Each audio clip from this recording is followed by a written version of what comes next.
Already, we are live here on the 30th of April 2023. It is 5 o'clock p.m. Eastern Time. Hope everybody's doing well.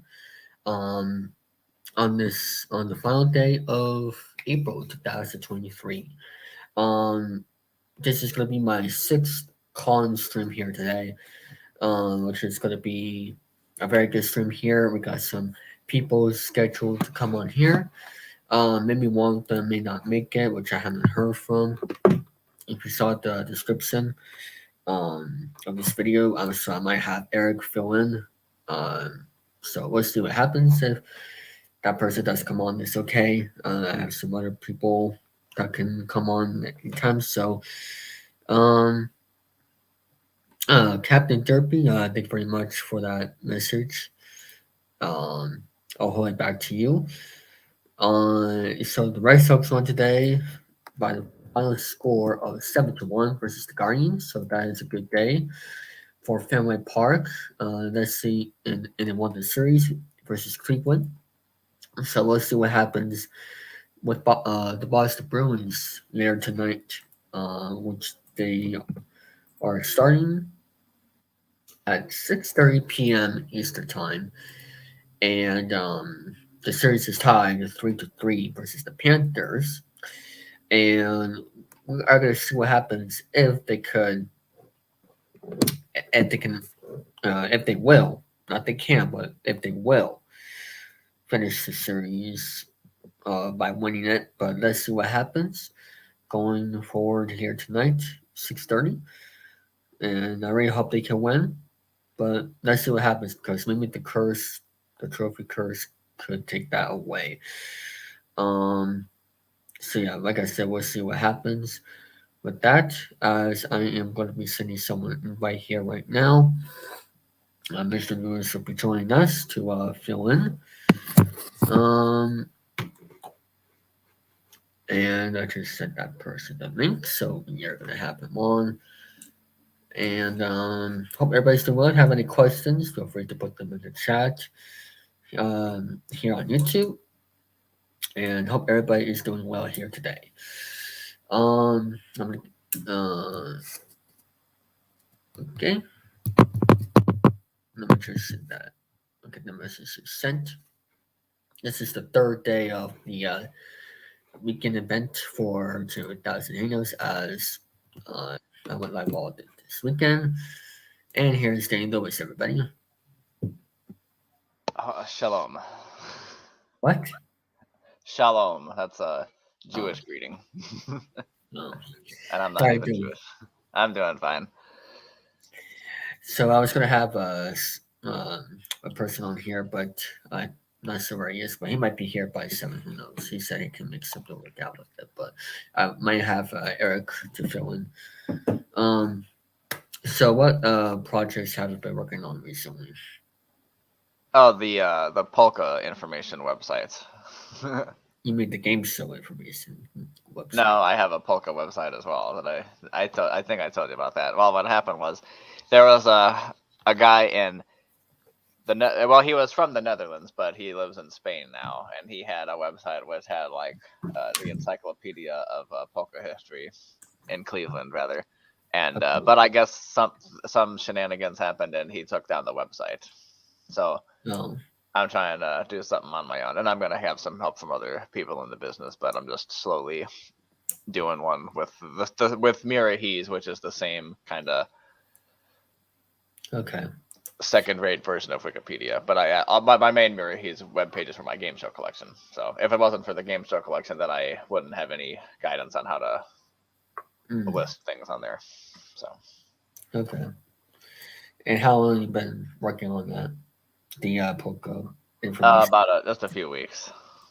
Uh, um. So tell us about the exciting game shows that are going to be showcasing on TV next month in May. Oh well, on May 8th we have a regular Wheel of Fortune. It's going to be a fan favorites weekend. One of our good friends, Mr. Christian Dixie, is going to be back for a second appearance on the show. The first time since 2020, if I remember. Yeah. his first episode aired right, I think the day or two after the COVID-19 was declared a national emergency. Yes. But anyways, on May 8th, he'll be playing against a guy named Blair Davis and a woman named Caitlin Burke, who was the one who solved the puzzle "I've got a good feeling about this" with just one letter on the Yeah. board all those years ago. Oh yeah, I remember that. And And then on May 10th, we're gonna have Celebrity Wheel of Fortune and Jeopardy crossing over, where Ken Jennings, Mayim Bialik, and Vanna White will all be playing against each other on Wheel of Fortune. May 5th, that is on. It's on a Friday, which It's is on it's on a May 10th. Oh, I thought you said May 5th. May 10th, that's on a Wednesday. Yeah. So that's going to be And interesting. yep, and plus you got the regular Weakest Link on Tuesday nights, 10/9 Central on NBC. Great show, in my opinion, anyway.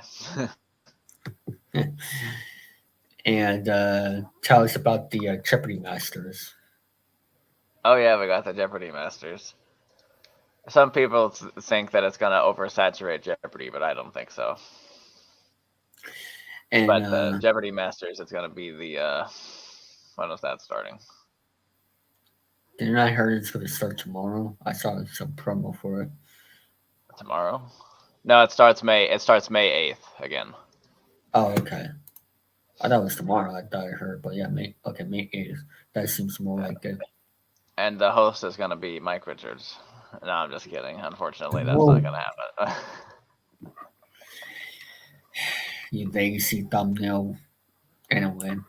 And also, another game show related documentary series. It's going to be called The Game Show, starting May 10th as well on ABC. It's going to feature interviews with Ken Jennings, Howie Mandel, Chuck Woolery, Wayne Brady, and more. So stay tuned for that. A lot of these happening May 10th. My goodness sakes. Yeah.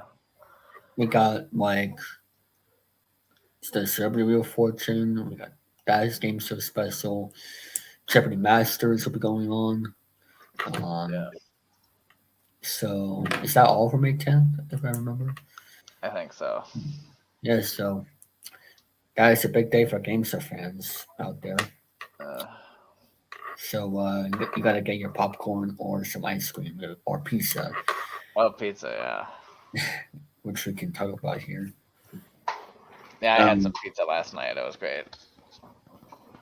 Oh, I haven't had pizza. Well, I don't remember the last time I had pizza. I think it was. I don't remember. But what else do I have here? So tell us about your game show collection and what is it like doing your game show collection, like and all that.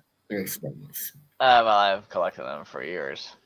I should have more. I only have 2,600 game shows, but some people have been doing it less than me, and they have like 5,000, 6,000 shows. Okay. But last September, I started cataloging them on my webpage, gameshowfan2001.mirrorhees.org, where the title of it is called Danny Lewis's Collection of Game Shows and Other Assorted Stuff, where you can see all the game shows that I have in my collection with broadcast dates, the channel it was on, and more. Now, of course, they're not. It's not like I'm going to post them all. That'd be way too much. No, I would never do that. And in turn, I'm helping David catalog a little bit of his Deal or No Deal collection because he recorded that many times on Game Show Network back in the day, and he's looking through his DVDs and seeing which episodes is on which disc. So 2017 to be exact. Yeah. And I actually have. I could pull it out. I have. This is my. Here are the DVDs right here. They're not all of them. There's still some I need to find, but this is the best I could do to start with to get through ahead of time. And I use this a portable DVD player, which I assume that you use as well. Yes, I have that one. I use that to make DVDs from YouTube and put them on DVD for myself. Yeah, this is what I use for for this. Now, with the is that what you use with the handbrake? yes, Okay. the Handbrake is the app I use to transfer them onto the computer, so that way I can save the file Yeah. and put it on YouTube. Well, not on YouTube, but to put on my that's in Google Docs. Right. Which is that how you like there's certain games for clips? Is that how you did it? Was there a collection like put it on YouTube like ask for certain clips? Like for example, if I take a look on your channel, um, uh, the videos that you clipped, um, is the Jeopardy, Fred Savage, the Hollywood Oh, Square. that clip. What I did was I already had that episode as a digital file because that's how the person I got it from sent it to me. But what I did was I used a VLC media player. That has a feature where you can like it's just like the screen recorder on your phone, where instead you can screen record in the VLC media app, just record the part you want, and then it makes it a new clip. Okay. Um, and you got the Hollywood Square's first use of Fool. Yeah, Um, that was and a of good clip. course, you got this other Poco nonsense, but I'm not going to talk about that. Oh no. But that's something for you to talk about on another episode. Sure. It's another book. Scoreboard update with the NBA playoffs. We have the Warriors 64 and the Kings. Um, I hit the button. The Kings 62 in the third quarter with 8.5 minutes to go. So that is the update on the NBA Finals. Um, Series tied 3-3. This is Game 7, so a big game right here. Game 7. Game 7 is always a huge matchup. Um, so what do you have any other favorite sport memories in that time, like with the Cardinals or? Yeah, I went to a Cardinals game when I was 4 with my mom, dad, and one of my cousins. I don't remember much, but I have a picture of us somewhere around here from when we went. What about watching? And if you want to see that picture, you'll have to send $50 to Danny Lewis 42060. No, no, no, no. I was gonna ask, what about watching on TV? Any favorite Watching on sport TV. I memories never on watched TV? much on TV. I would say, Um, oh, okay. When the St. Louis Blues won the Stanley Cup, we watched that on TV. Yeah, and everyone over here was just going insane about it. what do you mean? Well, because the Blues won the Stanley Cup, so people were celebrating. Oh, There was fireworks. People were going nuts over it at like 1 in the morning. Still, it was great. 1 in the morning. Yeah. Well, hopefully the Bruins come with the Stanley Cup if they can get their crap together. I'm not gonna Yeah, say the I other don't word, know but how about that, but I did see a Blues game in November with our friend AJ because he yeah. actually drove down here, so we did a day out of Mm. that. How long did he drive? Like, what was the length for I him? think I don't know how long the just from Texas to where I am, but he was staying with his grandparents who live in Illinois, which is maybe an hour and a half from me. So Okay. he had to drop me off, and then he had to drive an extra hour and a half to his grandparents' place. Hello there, Eric Lima. Um, all right, then you could tell the story about what if I decide to go to Chicago and with Eric, you know. Oh Uh, yeah, you should. Yeah, David's for. I'm trying to convince David to go to Chicago, and because if he doesn't want to go with any of his parents or either of his parents rather, and so in order to do that, he'll either go with Eric or Tom Willis because they're in the same state. So Eric, you'll have to drive over to David's house and pick him up, and then well, go to the airport, and then get on your next flight to Chicago, Illinois. well, the thing is that the money is going to be complicated, so I don't know if he wants to do that. Right. But maybe we could go to Chicago and play some. Maybe we could go to Chicago and play some. Maybe we could go to Chicago and play some. Maybe we could go to Chicago and play some. Maybe we could go to Chicago and play some. Maybe we could go to Chicago and play some. Maybe we could go to Chicago and play some. Maybe we could go to Chicago and play some Weakest link. Wait, what? I don't know. But we have too many we'll have too many problems with weakest link than we already have. Like last Yeah. time. Yeah, Because, one time we tried to play the weakest link, and the host rage quit after 2 rounds. You remember that? yes. I was just like, God help me. Yeah. And I wasn't having any problems in my end. No, I think it was Andrew. Yes, I am nuts. You're darn right about that. That's a shame. See, Danny, that's You still have it? Did the Ruby Tuesdays still have any vacation hours left? I know it's from like 25 years ago, but call them back and be like, hey, send me money for that. uh, well, I'm sorry, Danny. It looks like that's not gonna happen. So Oh darn. that's why I kind of want to get my car, but that's not gonna happen Uh, because I don't have the health for it. So it's unfortunate, but with the Uber, is that's not gonna. Can't remember. Oh, well, oh, don't worry, Eric. You can just play some press of luck, and well, yeah, don't worry. We'll let you do what you want. yes. Um.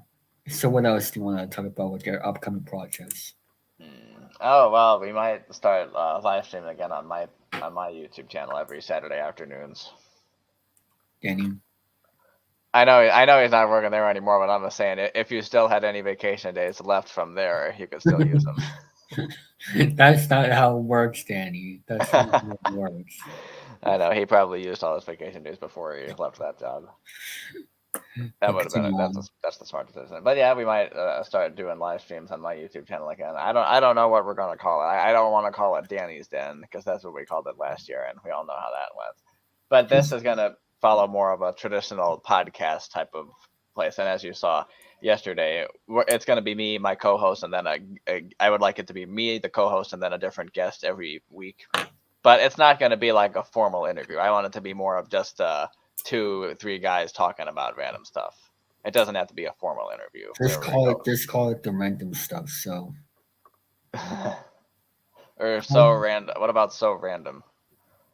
I guess. No, actually, that's the name of a Disney Channel's comedy sketch show from the 2010s. So we can't use that. Oh no, I know. We should call it For the Culture. Our mine. And on the first show, and on the second show, we're gonna have Brandon Martin and Jordan Little argue about who's better at fishing. Oh, don't worry, Eric. I'll make sure that Tyre doesn't do that again. I'll make sure I'll have you back for that. Race carpet is no more, so ban ejected. Oh See come it. on! I understand the first 2 things, Oh but you don't come want to go to on, man. Chicago. Good grief. Oh, maybe I have that sound effect. Let me see. Good grief. Good grief. Charlie Brown sound effect. Sound effect. Sound clip. Okay. Oh, this that one. Okay. Um, I'm not sure what this is, but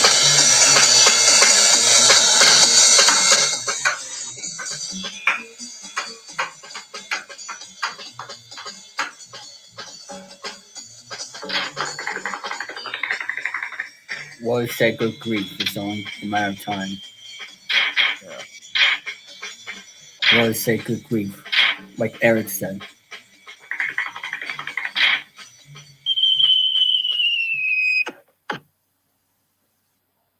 And I think he didn't say good grief. That is a uh, uh, oh, flush it. Um. So, what is your favorite old YouTube memories from that time ago? Like from each year, if you had to pick one. Uh, hmm.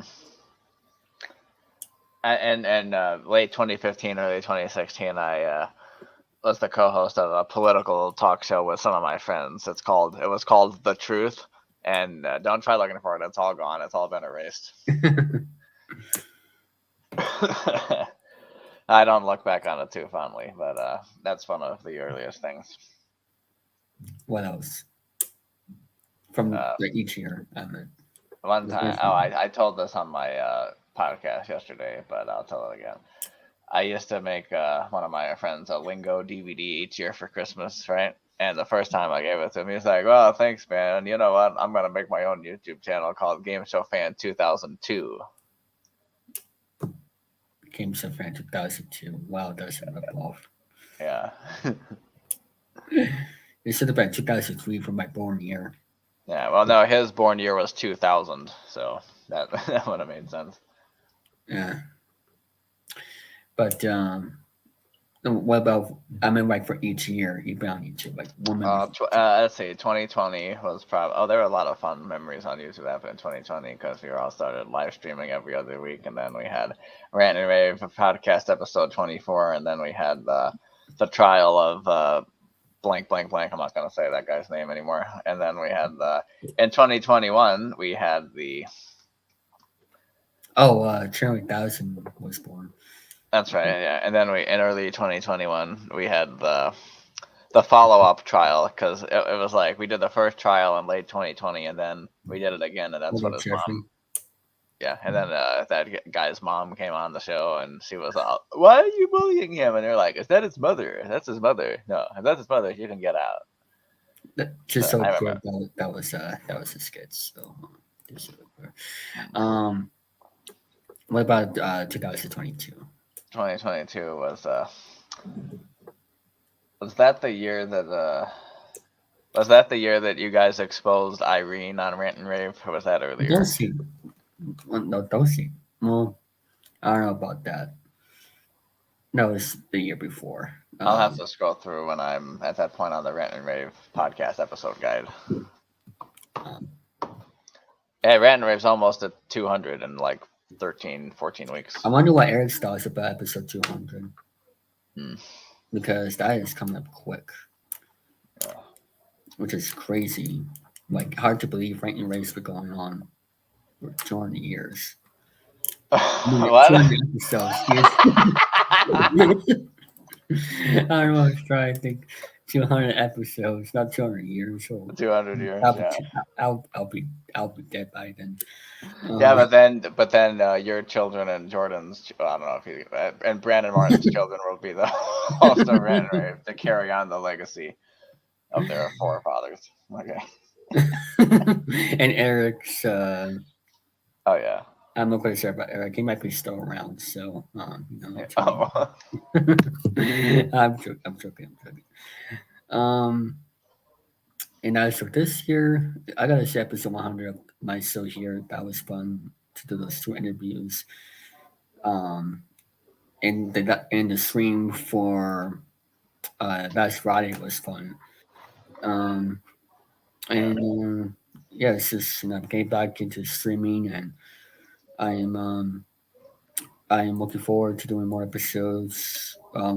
Not well, I'm gonna try to do it at least once a week because here's the thing about YouTube streams. Um, is that every episode has to be good. Like the quality of the episode has to be good. Like um, it has to be planned. Well, not well. Of course, everything. You know, the best moments aren't planned. Yes, but I just mean you have to be prepared, not planned. You have to be prepared for every stream, and make sure it's good because that's how it's supposed to work. Um, because you don't want to, with your audience, you don't want anything bad. You know, you don't want the stream to have technical difficulties all the time. So, Oh yeah. um, That reminds me of when Jordan's computer shut down. oh yes, Rant and Rave, and he was like, "Acer, you can suck it." I remember that. That was good. Yeah. And then And there what was about what happened on Rant and Rave this week? Let's talk oh about that. oh my god. Let's just say people watch it at your own risk Yeah. because let's just say Ben was making a funny joke about Jerome in the chat, which Andrew thought it was about him, and then Brandon took his shirt off to pay him back or pay Andrew back, and it's like it was hilarious. Yeah, one of the funniest moments Rant and Rave has had in a long time, in my opinion. And the Cell Ranking Raper channel has changed so much. Oh yeah, I think Eric can agree with me on that. You know, with him joining in, I think it was early 21, March of 2021. He's been around since then. And then, Abara joined in, Michael joined in. Um, ever since me and Andrew left, of course, Andrew came back eventually. But for me, I've been doing my own thing. I have sports to watch. I have game, my own projects to do, and that's basically how much Rate and Rave has changed over the years, and it's kind of crazy. yeah. So, and I'm impressed of how much it has changed. Okay, we are going to be going live on YouTube now. Say change it. I mean on Twitch now, and now we're live here on Twitch because Victor just said his reaction stream on there. And there's William in the chat. Let me just send him the link because I promised him for him to be on. Hey, I Mm, gotta. I'm gonna play the song that's been stuck in my head for yesterday at work. Here we go. I'll play it right now. okay. That's an ad. Sorry, That's not it, Danny. I that's think not I'll it. get the same copyright. Here I'm it gonna is. blame you if it Yeah, does. let's play it now.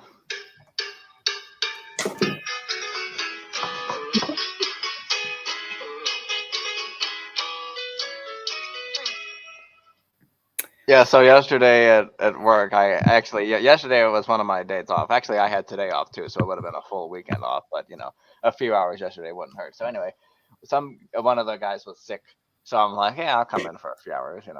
And we had to hang up all the price tags on the shelf, which Mm. have special deals on it. So while I'm hanging up tags in my head, I'm saying, dun, dun, dun, dun, dun, dun, dun, dun, dun, dun, dun, dun. I'm like, oh, I hope no one hears me. And I'm laughing, and one of my workers like, "What's so funny?" I'm like, "Oh, nothing. No, you don't want to know." Yep, we're not going to talk about that because that is something that is special to us. So we'll Yeah. leave it at that. So what other videos you have planned up in the upcoming month of May? I know it's a big game somewhat for all of us, but other than that, what's coming up on your YouTube or podcasting if you start doing that? Well, if we decide to do it, we'll try to do those every Saturday afternoons. Okay. And I do have some leftover footage from the Illinois Powerfest this year, so I might throw a few more clips of that on there if I feel like it. That is. Yeah, I gotta by May 6th, which is my New York trip, I gotta get going on uploading some of the baseball games I've been to this year. Um, like the Fenway Park a few times. Well, I already uploaded the first one, but Fenway Park, Polo Park, and Dunkin' Donuts Park, which they got rid of their donuts, which screwed me over. Uh, Um, but other than that, I'm gonna work on that, get that done by May 6th, so that way I don't have to worry about it with my storage. So I'm gonna get that done. Um, so that is my plan for me. Just get those vlog videos done and have them up, ready to go. So that's my plan right there. So thank you so much for coming on. I'm gonna have William on here. So thank you for coming, and we'll see you on see you this. later. Bye bye. To that guy who was playing the Blues Clues sound, you son of a bitch.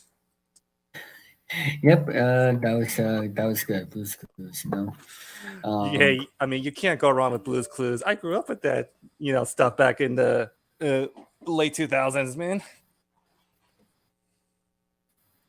So why am I here again? Well, it's Oh, because David gave me the opportunity just to be on this call stream and see what's up.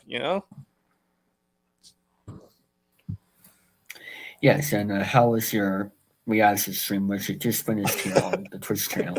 People are seeing. Yeah, yeah, we did. It was a lot of fun too, but it's funny too that I've seen this movie like God knows like hundreds of times. It feels like I saw this like the very first time, and Tuesday night can't get here sooner than later. Mm-hmm. Um, and you watched another Star Wars movie, which is crazy. You're watching Star Wars back to back weeks. Um, but Star Wars is one of the most popular movies out there. Well, It's yeah, a I mean, if huge, yeah, I huge. mean, if you talk about the original trilogy, that is, but with the Yeah. prequels, sequels, ooh, I don't want to touch that controversial shit. Well, the 1977 one was very, is very old, and that changed the wall of things for movies, back in the Y- day, and how they made that movie is crazy, especially with what we had back then.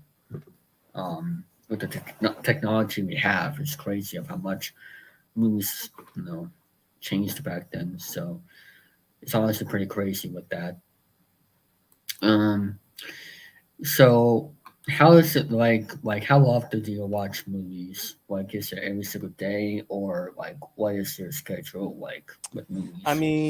here's the thing though, with like, since I have like a full-time job, especially when I'm working for my father's business that in which I've been doing for almost 10 years, I try to cram in like one movie a day, but sometimes if I don't feel like it, then I would just rather just stick with either like playing a video game or just watching a television show. It's all part of my life. Mm-hmm. Um, and and like do you like how many movies do you have like as for franchises? Oh man, like too many to count. I've seen too many of those film franchises. And not only you have physical copies, but you stream them. So there's a whole bunch of movies out there, both physically, on physical DVD copies or VHS copies. I don't know how often you use VHS anyway, but you also stream them on platforms like, I hate to say it, but Netflix. Oh There's fuck yeah, also, fuck Netflix.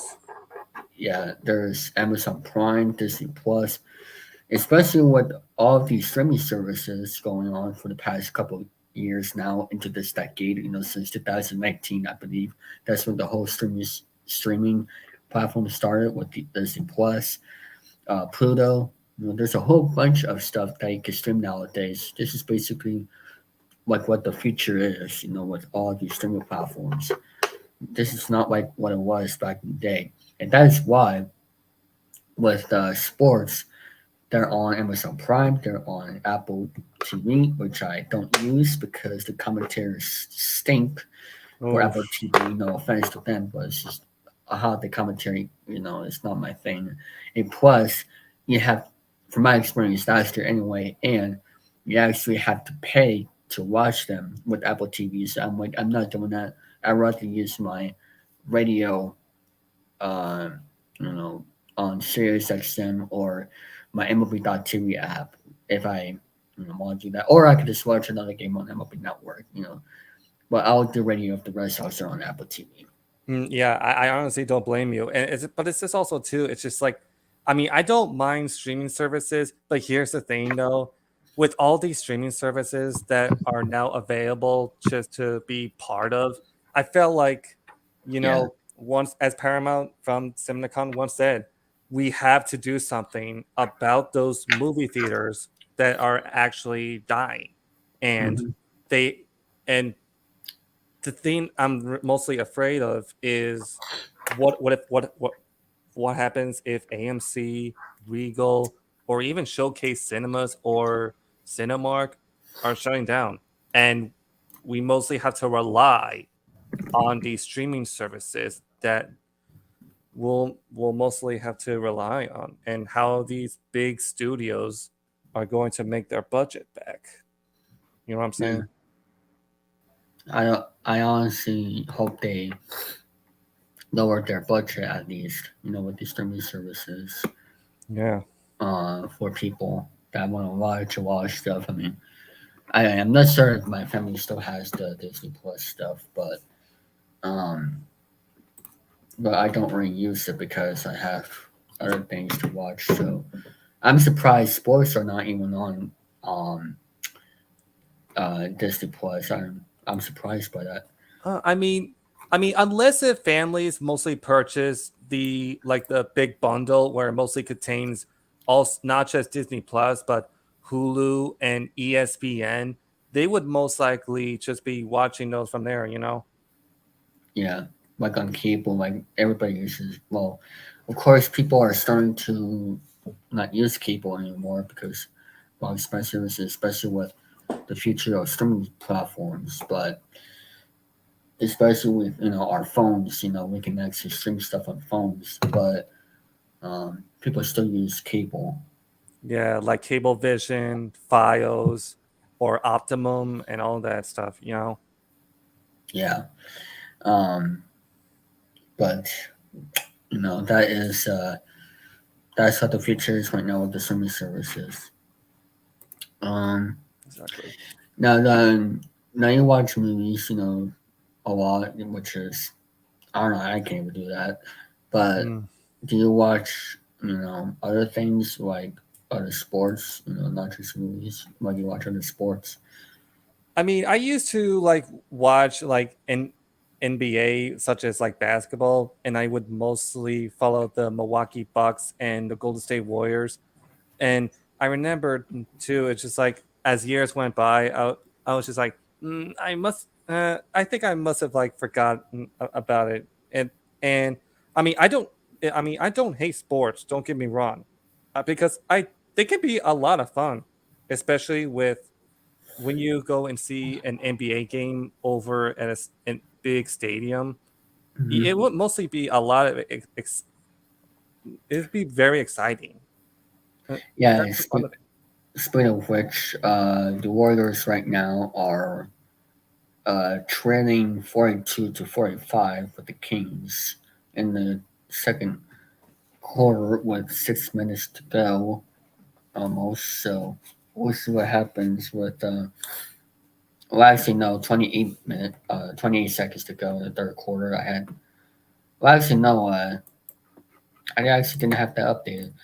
It's actually 87-76 Warriors. So, like 50 seconds to go in the third quarter. This is game seven of the NBA playoffs of the okay. I'm not sure what is this. Can't remember what exactly the round is called, but um, we'll see what happens. And I hope my Celtics goes to the finals. Um, so we'll see what happens with that going down the road. But they're playing Philly next, which that is going to be an exciting series to watch. Boston, Philly, um, and it's been a tough year for Philly. I'm just going to put it that way. With losing in the MLS World Series and the Super Bowl. Um, Hmm. all of those three they lost, but could they actually win the NBA? I'm not quite sure, but we'll see what happens. Um, I'm not quite sure how the Phillies are doing this year. The defending NL pennant. Um, we're actually playing tonight on ESPN. Their record Hmm. is 15-13. Um, Oh, that's that's basically the same record as um. Actually, no, one game off. The Red Sox are 15-14, and they won today 7-1, which is great. Um, And I'm very glad the Red Sox won today versus the Guardians. And if I take a look at the AL East right now, let me look that Hmm. up here. The Red Sox are tied with the Yankees 15-14 Oh wow, in the bottom of the East, which the Yankees lost today 15-2 versus Texas. that's Um, crazy. yeah. Um, so will you ever one day like go back into watching sports? Because just curious. I mean, I would just most likely just like find the right time just to go back and watching like sports. Like whenever I have like the time just to fully commit myself into watching NBA, which I mostly follow because I have a younger brother too who has been in love with basketball ever since he was in high school, and he also graduated at the same high school that I graduated from back in 2014. And Hmm. if if I were to make myself a full commitment into following the NBA, I would mostly need to be in the right state of mind, and I would need to make myself a commitment into following the teams that I have been following for years ago. Like I said, like the Milwaukee Bucks, Golden State, and Brooklyn Nets. Oh, is that like all New York teams you're talking about? Like Well, Brooklyn. besides Milwaukee. Yeah, I know my uncle also follows the New York Knicks as well too. They're actually playing in KC. They actually lost today to Oh shit! Knicks, and they lost versus the Miami Heat, 101 to 108. So, Oh shit! yep. So, but I mean, so in game one, people predicted we'll go to game seven, but we'll see what happens. It's gonna be not that easy of a series, so we'll see what happens with that Yeah, going like forward. you would mostly have to play it by ear and see how the full game goes, and hopefully they'll make it their proper conclusions. Yeah, and I'm looking forward to. Okay, so um, I'm actually looking forward to watching the Celtics and Phillies series. That I'm gonna watch every game of that one as best as I can, and of course, depending on how long that series goes. So um, that is gonna be fun to watch. Nice. So um, basketball is a great sport. Um, there's Ben Warner in the chat. What's going Welcome. on? What's going on, Ben Wilner? Hope you're feeling much better, man. I know your pain. Like it just sucks, What, just what, feeling that way. what's his sick? Oh Because yeah, like well, I know. Well, I would sometimes like mostly private message him just to keep in, just because I wanted to make sure though too that he's feeling a lot better with his inhaler that he's been trying to use. mm, Uh no. Um, hope your journey to a full recovery will be soon, Ben Wilner. same here. And he's getting better, so that's good. And Um, thank you very much. You're welcome, Ben. yeah, so that's good that he's feeling better. I'm not quite sure if he still works, I but am too. um, or working, as I say, but during his recover, during his trying to recover from being sick. But Uh, we'll see. But uh, April was not my month. I feel you. yeah, Even but too, like my younger brother, he would have like the worst case of allergies.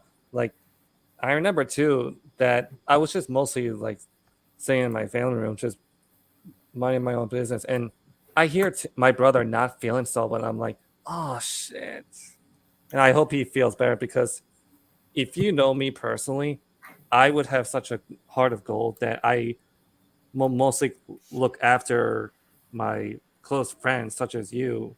you know. Hmm. Yeah. Speaking of your brother, is he like planning to play basketball because of how big of a fan he is? It's funny you said that too, because my younger brother used to be part of a basketball team years ago, and I would most and there was like this. I think it was an elementary school or middle school, and I would mostly just drive Brother drive Braun. him all the way to that school, and he would most like be playing basketball. But but looking back on it, it's been years since he played. Brother Tom. Um, how old is he by any chance? So he was born in December of 2001, and he will most likely be 22 this year. I mean, he can still play at that age. I mean, look at LeBron James in his 40s, almost in his 40s. I think he's. Let me see how old he is. Yeah. Well, I know that too, that he's mainly been focusing on video game tournaments where he mostly plays very competitive video games just to win money and shit. And mostly been doing it for many years. Okay, so LeBron James is, who I don't like, Oh, is God. 38 Oh, years old. So LeBron. I mean, if you look at Brady in the NFL, he played until 45. LeBron James played until 38, and so with the brother, he still has plenty of time to get Hmm. back to playing. Um, so um, okay, I'm gonna get my food here real quick. So stand by. All right. No worries. You can talk about like what other projects you have coming up. All right, cool. So my main project, what well, mostly. Oh no, David fall down. Uh, all right, as I was. So my main project I've been mostly working on is, if you know me guys personally, I'm most likely a co-host of the Popcorn Panel podcast, which is most likely revolves around myself, Victor, Ibarra, and then Jared Ross and Jordy, who we've been most likely been. Oh yeah, he did, Ben. I was like, oh no, he fall down.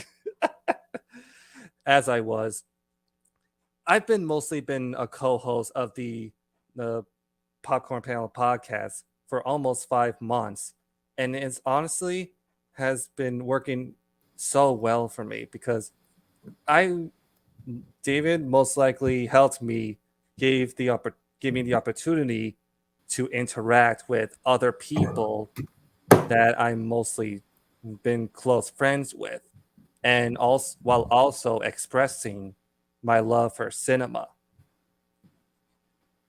So what we're talking about just came back. Oh, we were mostly. I was basically talking about like how my main focus has mainly been the Popcorn Panel podcast, in which I've most likely been enjoying enjoying. You know, Mm-hmm. yeah, because that's like my main focus right now. Is I want to make sure that I put in a lot of time, passion, and love into still being part of the main the main lineup, including Vic, Ibarro, Jared Ross, and Jordy. And Mm-hmm. honestly, it's been it's been great for me. I mean, if it wasn't God for dang it, Ben! You have to drive down to New York City while you're sick. oh shit, really? Hey Ben, how's the traffic in Times Square? Hmm. Sorry, continue. Oh, no worries. I was mostly asking Ben if he ever drove through Times Square. Forget about it because traffic over at Times Square. Forget about it. Yeah, just take the bus. Oh yeah, but Take the yeah, subway.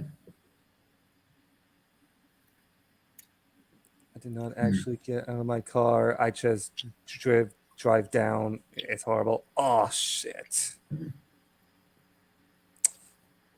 I take the Yeah, train. good thing you did the train. Oh yeah. But the thing is too, it's just like you just gotta be careful with those trains, you know? You just don't know what you're gonna get yourself into. You When you were turn not actually in New York City, but you're in Long Island, I believe, right? mm-hmm. Hmm. There's a lot of New Yorks. There's New York Island. There's out of New York. There's Queens, New York. And there's New York is it's a big thing. Oh yeah, Amazing absolutely. mac and cheese here. Oh, Yep. where's Romy when you need him? Oh, I'm not pretty sure. I'm not sure where he is. Mm-mm. Yeah, mac and cheese is good. Mm-hmm. You can't go wrong with it, you know? I mean, if you want to talk about good mac and cheese, you gotta try those Chick-fil-A ones. Mm. Oh, so good. Yeah, these are good here. Oh, absolutely. But yeah, Oh, that's been my main focus right now. Is it's only because the Popcorn Panel podcast was most likely the one thing where I finally was able to have a great opportunity just to meet new people such as you, Big, Ibaro, and others across this country. And but I've mainly just been loving it. And I'm looking forward to the oh. in which I You're see lagging. months. What's up? Oh, now I can hear you. Okay, that's fine. Oh, okay. Wait, I was lagging? A little bit, Oh, real? but not that good. Uh, Not that good. really? Like this internet here sometimes can crap out on me. You know, it's always that one room in my house where I was just like to get myself like a Wi-Fi extender just to hopefully fix this Wi-Fi issue. Yeah, I I mean, mean, yeah, that's why I use more. I use Streamer more than OBS because when I try to go live with OBS, like the frames on there just goes down, and I do not like that. mm-hmm. Yeah, But it feels very convenient. Yeah. um, now what other things about the pop-up panel are you looking forward to in the future? Like, I don't know, just like really everything. Like I know that Vic has other planned episodes to do in the future, and I'm most likely just looking forward to discussing about them. And most likely, the most important thing about the popcorn panel that I realize is just have fun, you know, and most likely interact with the chat as well, while also focusing on the actual show, you know. what's been your favorite episode so far? Ooh, there's so many other good ones. I would say the one is episode 16, The Last Airbender review. And this was the episode where after we got off the commercial break, I was just like sitting there, just like feeling all sad. And I was just like, I'm not looking forward to talking about this movie again. And believe it or not, too, this was the second time that I saw that movie. Two times too many. And it's just like one of these films where I lost my goddamn mind when I was mostly reacting to the film with Jordy and Vic. And by the time this movie was over, I I felt no pain no more. Oh man, Oh, it's just such a stain in my childhood. well, glad it wasn't North. Oh god. Honestly, that even too like that was like the most watched episode that I've actually done because I can tell that you guys put a lot of time and passion into to venting on how much you hated North. And I'm I surprised even with that.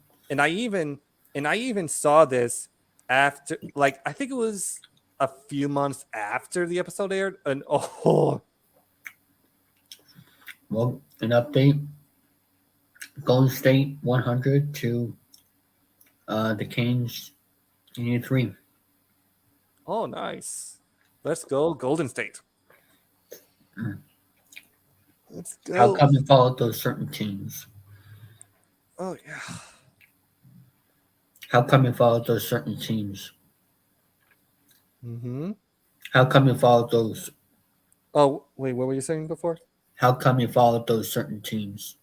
Because that was like because the Golden State Warriors was actually the one of the first teams that my younger brother actually followed in the NBA, and I figured, hey, let's join let's join let's be buddies where we appreciate their hard work and teamwork that the Golden State Warriors has been putting into over the years.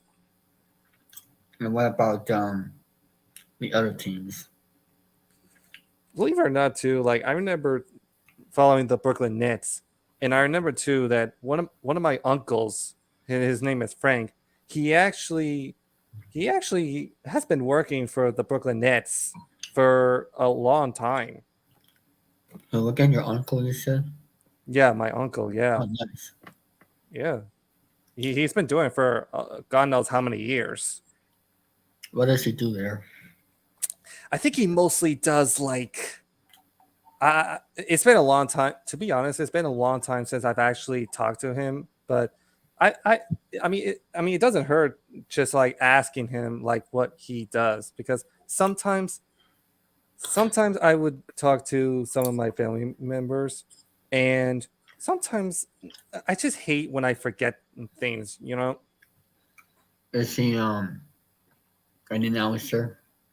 No, he's not an announcer. He's mostly in the backstage. Does he like do the scoreboard? Uh, at one, yeah, he does. Yeah. Hmm. Yeah. We have a few minutes left to go here. Let me just set the link out. Oh, Um, Eric Lima. yep. Yeah, Uh, Mr. Shenanigans himself. He's coming in 2 minutes. You gotta like. um, He's a great guy. Braun, well, Snowman just messaged me. Nice. Uh, Like and David, I remember too being like being part of like one of those chillin' Jordy streams, and it was nice meeting him for the first time. You know. let me just send the link out. Alrighty. Let me just here.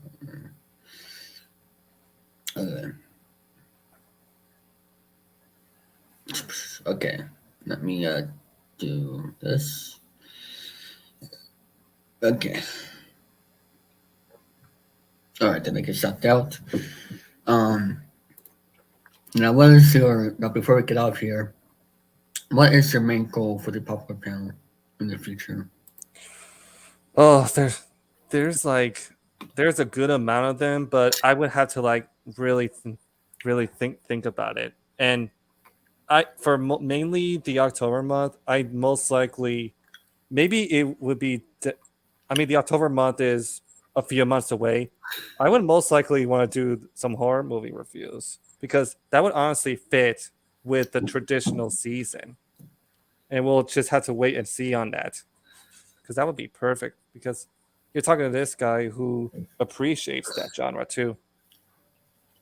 Well, maybe you can ask Victor about it Oh, because he's in charge of that. absolutely. Um, but yeah, guys. Hopefully, you guys do that. Then it's 6 p.m. Thank you for coming here, William. Oh, And, absolutely. I'll see you later. All right, take care, David, and See ya. peace. See ya. See ya. Oh, you get to hit the remove button on your All screen. right. All right. See ya. All right, there goes on, and Jason and Eric's be on here soon. Um, I'm getting full with this mac and cheese. Let me move this. No, you can see only me. Um, but on most points in Game 7, Durant 48, Jones 47, Mokley's 47, Dominic 46, Jones 46, Curry 45, and James 45. That is very interesting. The most points in Game 7. Um, so with this Game 7 here, let's see who won it. Who will win it here? To see if Golden State can pull it off. If it's either Golden State Warriors or the Kings. 104 points right now for the Golden State Warriors. So let's see what happens with that. With almost 6 minutes to go, in about a half hour from now, we are going. We'll be watching the Bruins. I really hope the Bruins can win. It'll be magical. Going to Game 7, win it. I mean, we'll see what happens with that. Jason DeCanio folks will be coming here soon, along with Erica will be coming in a couple minutes. So I just sent the link out both to them, and they will be here soon. So we'll see what happens, and I am looking forward to this. So I am excited. And it's been a while since Jason's been on here, so let me just put this aside. I'll finish that later after the stream, and enjoy the rest of the day. Thank you very much, Ron. Same to you, and thank you for coming on here. Yeah, this is the final day of Chilling3000 Hangouts. This weekend event, which I am glad I did the streams. Throughout this weekend. It's rainy outside, so I can. I mean, I would have stayed home anyway, but I'm actually surprised the Red Sox were able to play the games this weekend. If I'm being honest. But I guess the weather wasn't that bad this weekend. It was more sunny out. So yeah, Jason will be coming here soon. They'll be both here in a little bit. Oh, Eric's webcam is having trouble responding. Oh, rip. That stinks for him. His webcam. Oh well.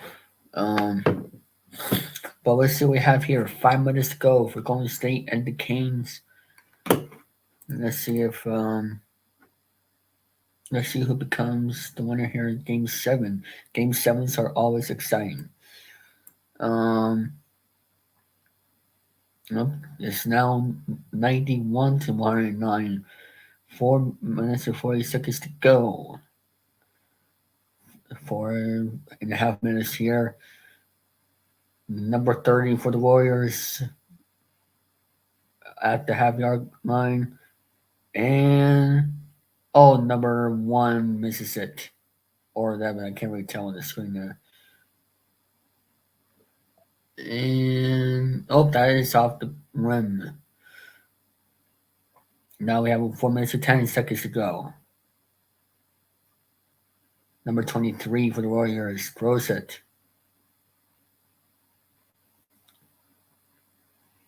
Oh man, that is a point there. There's now 111 Golden State with 3 minutes and 50 seconds to go. Oh boy, we'll see what happens here. Oh, they're calling timeout here in Game 7. Oh boy, let's see what happens here. No, only here for Golden State 9 points, 3, 4 FG. Oh boy, this is so exciting here for Game 7. Um, excuse me. Eric's, Eric will be here soon. Don't worry, he's just fixing his camera here. But he will be here soon. Just to let you know. Um, by the way, I do want to explain. I hope you all have been enjoying my new car sales series. The first episode's already been out this past Monday. New episodes are live Mondays at 9 a.m. Eastern. I'll actually go over the schedule here for right now of the schedule of the There Dozen Network. Sundays, MVG's High Rollers for 12 p.m. Eastern Time Sundays. We have Car Sharks 9 a.m. on Mondays, and same with Gambit on Mondays at 11 a.m. We got Blockbusters Tuesdays at 10:30 a.m. Eastern. Then we have the Queen's New Yorker for 5 p.m. Eastern Time Tuesdays.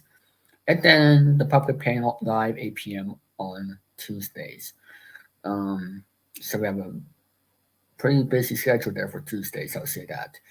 With the Blockbusters, Queen's New Yorker, and the Pop Up Panel. And then on Wednesday, we have Bullseye at 3 p.m. Eastern. Then on Thursday, we have the Queen's New Yorker at 5 p.m. Eastern. And we also have the Joker as well from MPG at 4 p.m. that day as well. Then on Friday, it's Chilling3000 Hangouts maybe around 7 p.m. I am doing well, Dominic. Thank you very much.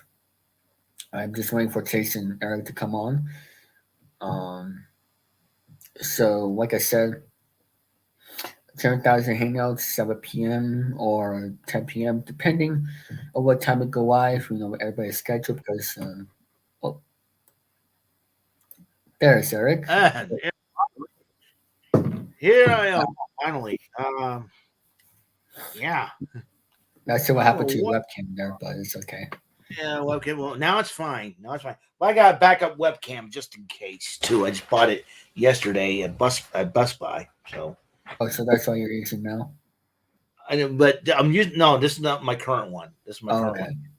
This is when I had Godfather Dom.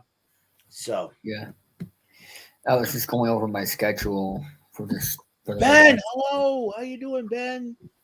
I'm glad you're feeling a little bit better. I know, because every time the season changes, that's where everybody gets the colds, the sniffles, and all that. I've been through it. I know what it's like. William the Conqueror, hello. Yes. Hello. I don't know how I forgot. I should have asked him this, like how he came up with the Conqueror name. Excuse me. But we're glad that the Red Sox won today, 7-1 versus Cleveland. Yeah, Chris Sale has been, he's back to himself almost. So he's almost, because people thought last time he was back, but he struggled versus Baltimore. But Baltimore's always been a tough ball club. There's no doubt about it. James Paxton did very, very well. Mm-hmm. He, didn't give up a run, had a few strikeouts. So he may be on his way back, possibly during the Philly or Atlanta series. Oh, Philly.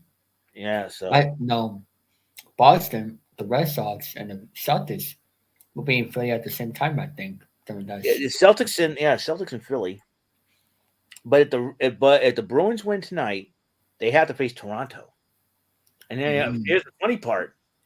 The Red Sox starting tomorrow facing Toronto, the Blue Jays.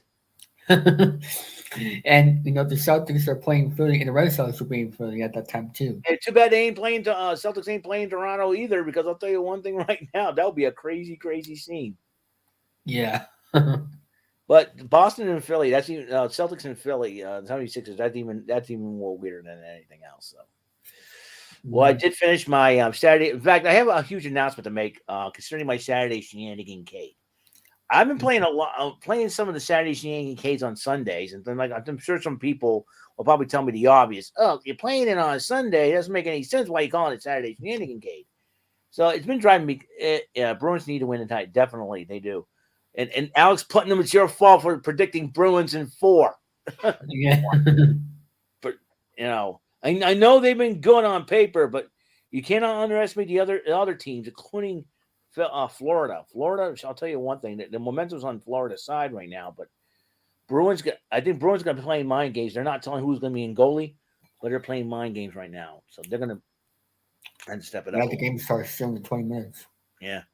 Anyways, so yeah, they do need to win, or else this season, as good as it has been, regular season has been good for the Bruins.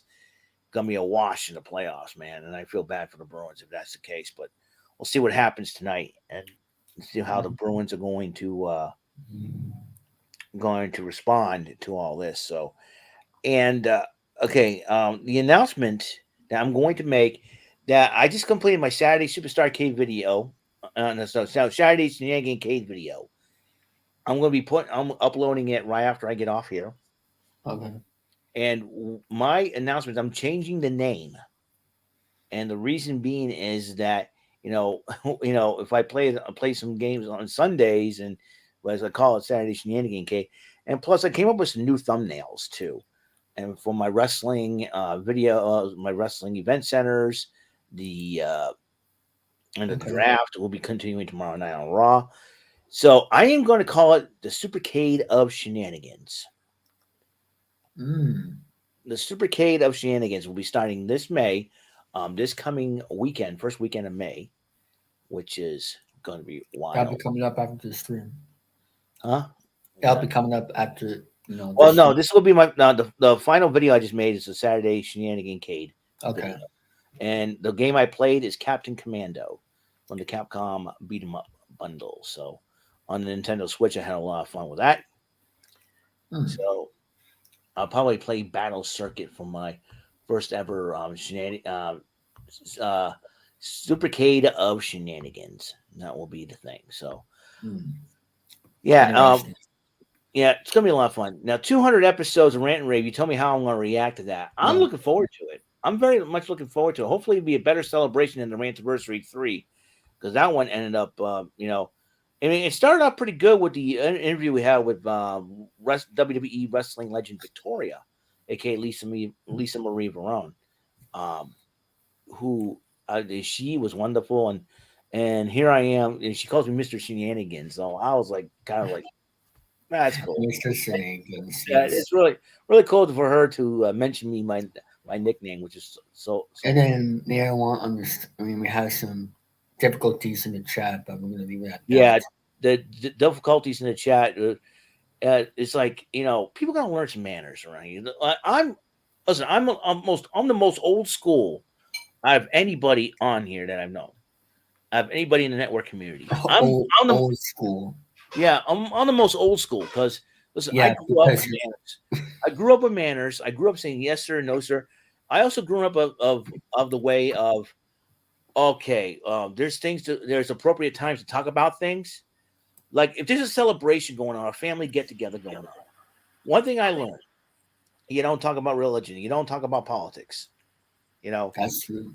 And so I'm like, and when I was a kid growing up, though, I used to talk about baseball, wrestling, Nintendo, video games. That's it. Yeah. Everybody in my family gets aggravated by it. Hey, Alex, what's going on? Hey, you gotta go tell him about. Yeah, you jinxed the Bruins, Alex. You jinxed the Bruins. You predicted they would win in 4 games. What happened? Your Panthers are roaring back to a tie. You better pray the Bruins win it today, baby. You better pray the Bruins win. Yeah. But I'm glad the Lightning is eliminated. I'm glad the Lightning is out. Thank you, Toronto Maple Leafs. But Maple Leafs are just as equally as tough. So if the Bruins do make it past this game, we got reverse psychology. He. Yeah, reverse psychology. Wise guy. You are such a wise guy, Alex. That's what it was the whole time. Reverse psychology. Yeah, it's worked so far. I knew something was up when he said Bruins in 4. I had a hunch something was up, and look at it now. And he is very wise because he knows like everything about sports and other. Oh, he's good. Alex is one of the best. He does football very well. Patriots got some decent picks from the draft, and so Christian Gonzalez, and I want to see if any of these picks are going to be actually playing in the game, or would be a key to help out Mac Jones in the Bill O'Brien offense that he's trying to work on. So, and we have a final score for the Warriors. Let me I got my Google didn't change it. If the Warriors and Kings don't go on it. Oh, the Jason. Hey, what's up, guys? Not much, really. Not much. Yeah, Let's the let's Warriors. Well, Sorry to interrupt. The Warriors won 120 to 100. Ooh. the Warriors and Kings. So what's that? They tied up the series there, or what? Oh, that was Game 7. That was Oh, no. game 7 tonight. Oh, Yeah. the Warriors advanced. I'm not surprised. Wow. I'm not surprised because the Warriors are a very good team. There's no doubt. But hey, listen, they knocked out the Celtics last year in the NBA Finals. So we shall see what's going on. We had the Eastern Conference semis. We got Philadelphia. The Bucks are out. So It's the Heat and the Knicks that are in. That's going to be the interesting. the Knicks. That's gonna Yeah, Believable that the Knicks got past their playoff series. that's your team, Jason. No, not the Knicks. No, mine is Brooklyn Nets, and we got swept by the Philly. For second year in a row, we have gotten swept by the playoff team. Last year it was the Bucks. This year was the 76ers. I'm telling you, we're just, I don't know. No, Heat, Knicks, 76ers, and Celtics. That's going to be an interesting Final Four in the Eastern Conference. But the Heat and the Knicks, that's going to be interesting. Who would have thought the Heat would have gotten? Well, the Heat's been like basically there almost every season. Yeah, because the Celtics did face them in the Eastern Conference semis or in the Eastern Conference final. We knocked them out. So, I'll be right back. knocked them out. Heat in 5. yeah. Heat. I'll be right back. Okay. All right. Yeah, it also reminds me a lot of they had was somebody tweeted that reverse psychology. He he was predicting that the Bruins would sweep the Panthers. Now the Panthers are 1 game away from winning, and the Bruins are 1 game away from winning. So Lightning are out. yeah, Lightning's out. That's been the That is the shock of the century. Yeah, because the Lightning's have been the Tampa Bay Lightning's always been a tough team in the playoffs. That's right. And now the Toronto Maple Leafs, they give the Bruins a run for their money too. So if here's the weird part, if the Bruins do advance and face the Maple Leafs, the Red Sox are playing the Blue Jays coming up tomorrow. Starting tomorrow, their series. The Blue Jays are coming to town. Yeah, did you hear what happened? We have to play a doubleheader tomorrow with the Braves because it got rained out again today. So the Mets have our not game, played Friday. our game almost got rained out, but they decided to go on and play. Did they win? Yeah, the Red Sox won 7-1. Ooh. Connor Wong hit a homer, and I believe Verdugo homered. There you go, man. You rocking it this weekend. You're making up for what you didn't get the last 2 weekends. Yeah, and Chris Sale has been on fire. So Chris Sale has been tearing up the heat.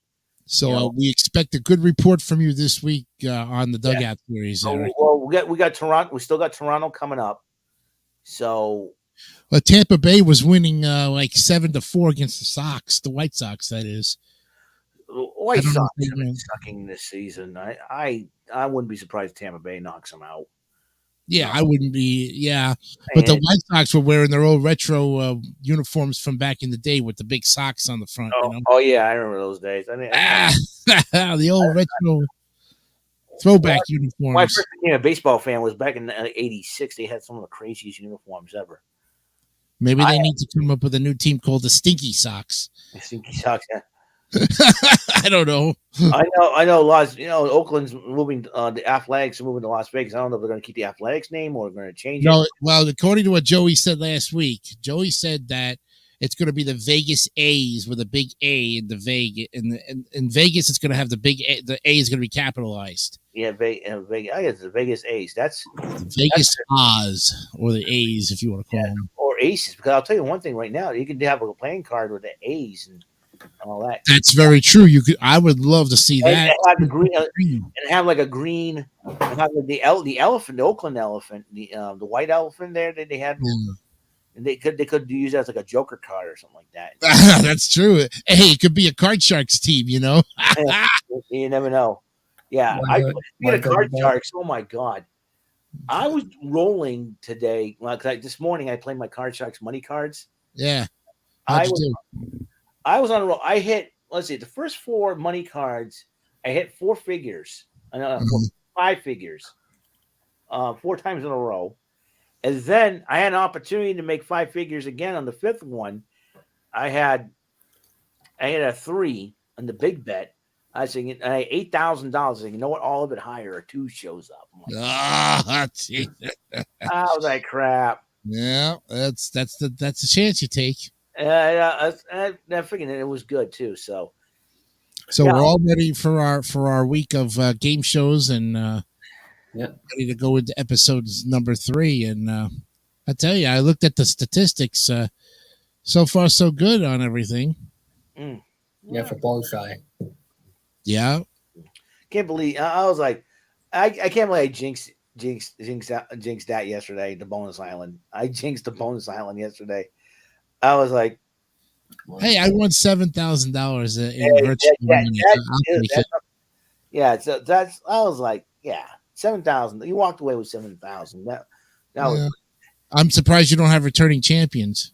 I think that would be a little bit difficult with bullseye. for it needed to add it up all in. Oh yeah. So I had to go learn my computer my calculator on my phone there. So here's a question for, and I was talking to David about this, but I'll pose it to Eric. I was thinking of doing a game show during the summertime called Mad Libs. You remember Mad Libs, the book? I think you've heard of it, yeah. Yeah, where you put in the crazy words to that specific story that comes up. It's a random story, and you just put in like a noun, an adjective, or a pronoun, or an article of clothing. And I was thinking maybe we could turn that into a game show for the summertime and see if that would work. Be an original, but we'd be having the Mad Libs where whatever the amount of words you have is like, I think it's like 10 or 12 words. It's kind of like categories almost. There's another great game that would work out as a good game show, categories. Interesting. Yeah. All right, Godfather Dom, thank you for coming in. Yeah, take care, everybody. I see we've got some live people in here watching tonight. That's cool.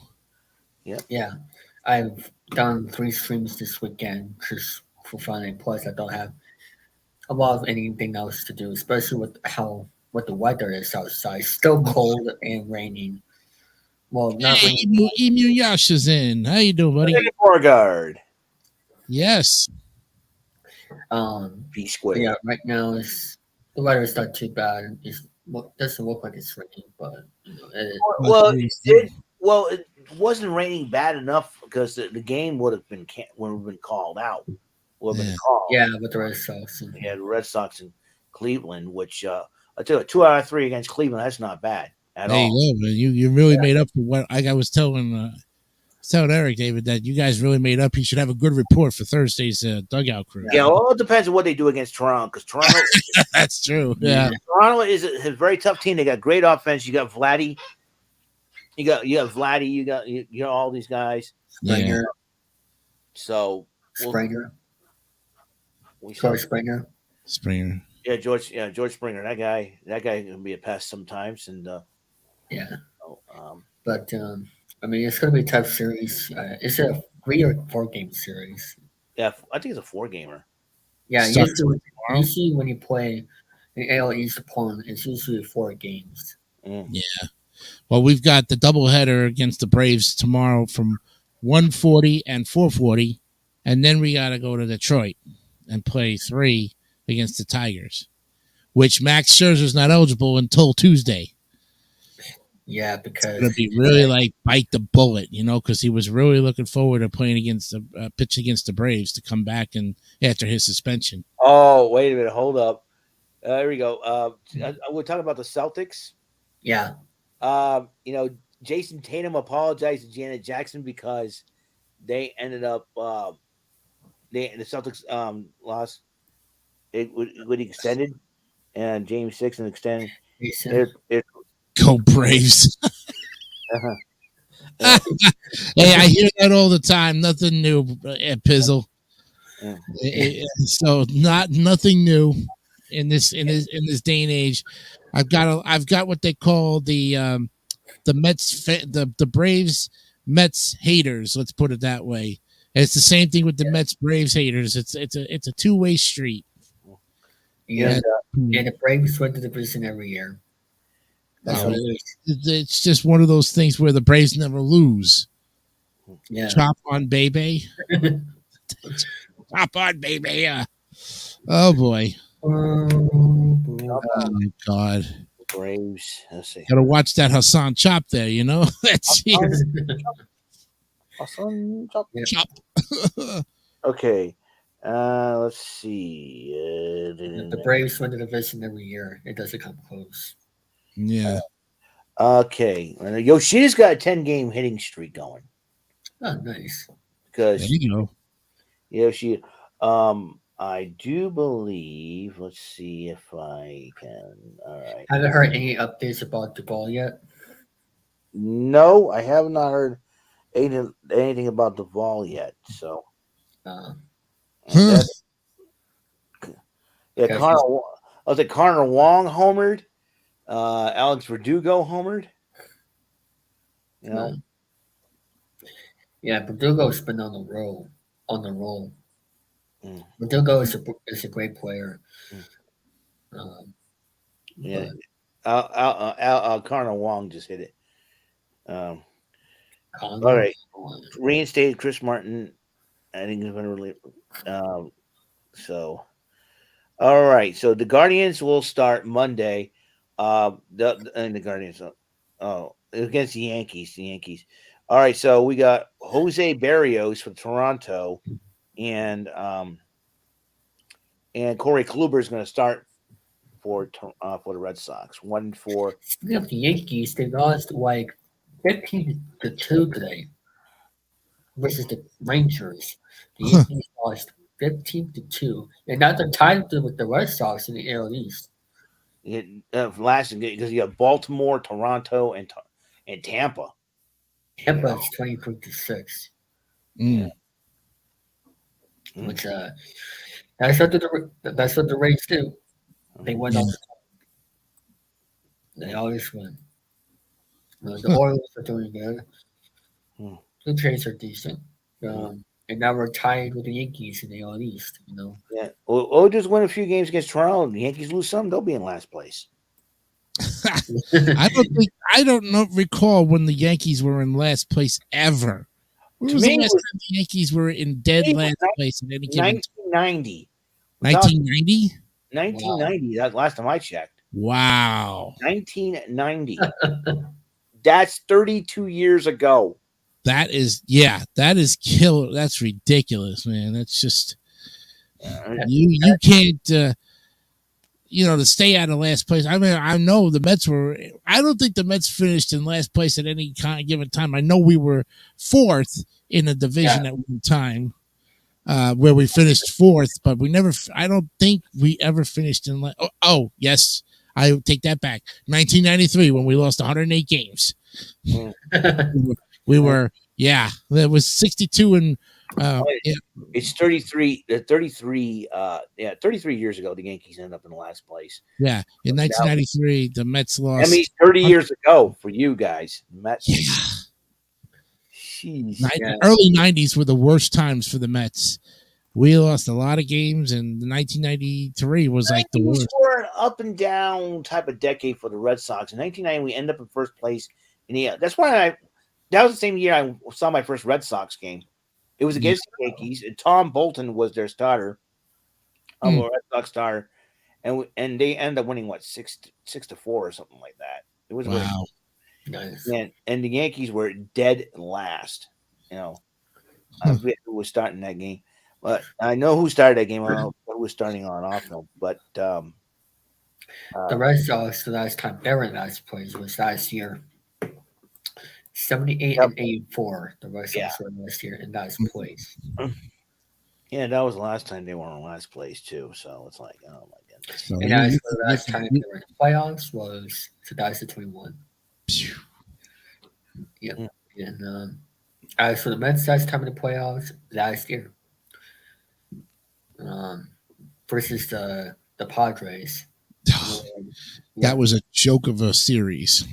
Yeah, Padres had our number, and like I said, we had just come off losing the division to the Braves, even though we tied for the same record of 101 and 60. I mean, you know, you win 100 games and you figure, okay, you got the division. No, not even close. Nope, that's what it is nowadays. A lot of teams win 100 games. Yeah, you're going to need at least 110 games to secure the division, just like the Dodgers do every year, too. Pretty much. But, I mean, it's what the balanced, with more of a balanced schedule, a neutral schedule, playing every single team now, it could be, I guess, a little bit easier to win the division, or it might be a little bit hard to win the division with the traveling and all that stuff. So, I mean, let's see what happens. If what happens, or how difference that makes when you playing every single team, which I love, by the way. I love how you play every single team. Yeah. I love it. I'm not quite sure when you will be playing Boston, Jason, but I gotta check that. Red Sox, Mets. I think, Eric, you were telling me the Red Sox and the Mets don't play till later in the year. Is there one series, I guess, that we're meeting up with you guys? Yeah. The Rakes, though, the Rays, Ben. The Rays. The Rakes? The Rakes. Yeah, the Rakes. Okay, so when I'm sitting here, you will be playing us at Fenway and at the end of July. Oh, it's sooner than I thought. I thought we weren't seeing you guys till at least August. It's gonna be probably right before the All-Star break, I bet you. What a way to go out. Well, actually, after the All-Star break, I think. Let me check the All-Star break. 2023. All I got to say about that is E-I-O. Oh, boy. Yeah, it's going to be after. The All-Star break is Monday, July 10th to Thursday, July 13th. So you'll be seeing. You're probably going to be going to that game, if anything. One of those three, David. You going to go to the game? And you'll play us on July 21st, 22nd, and the 23rd.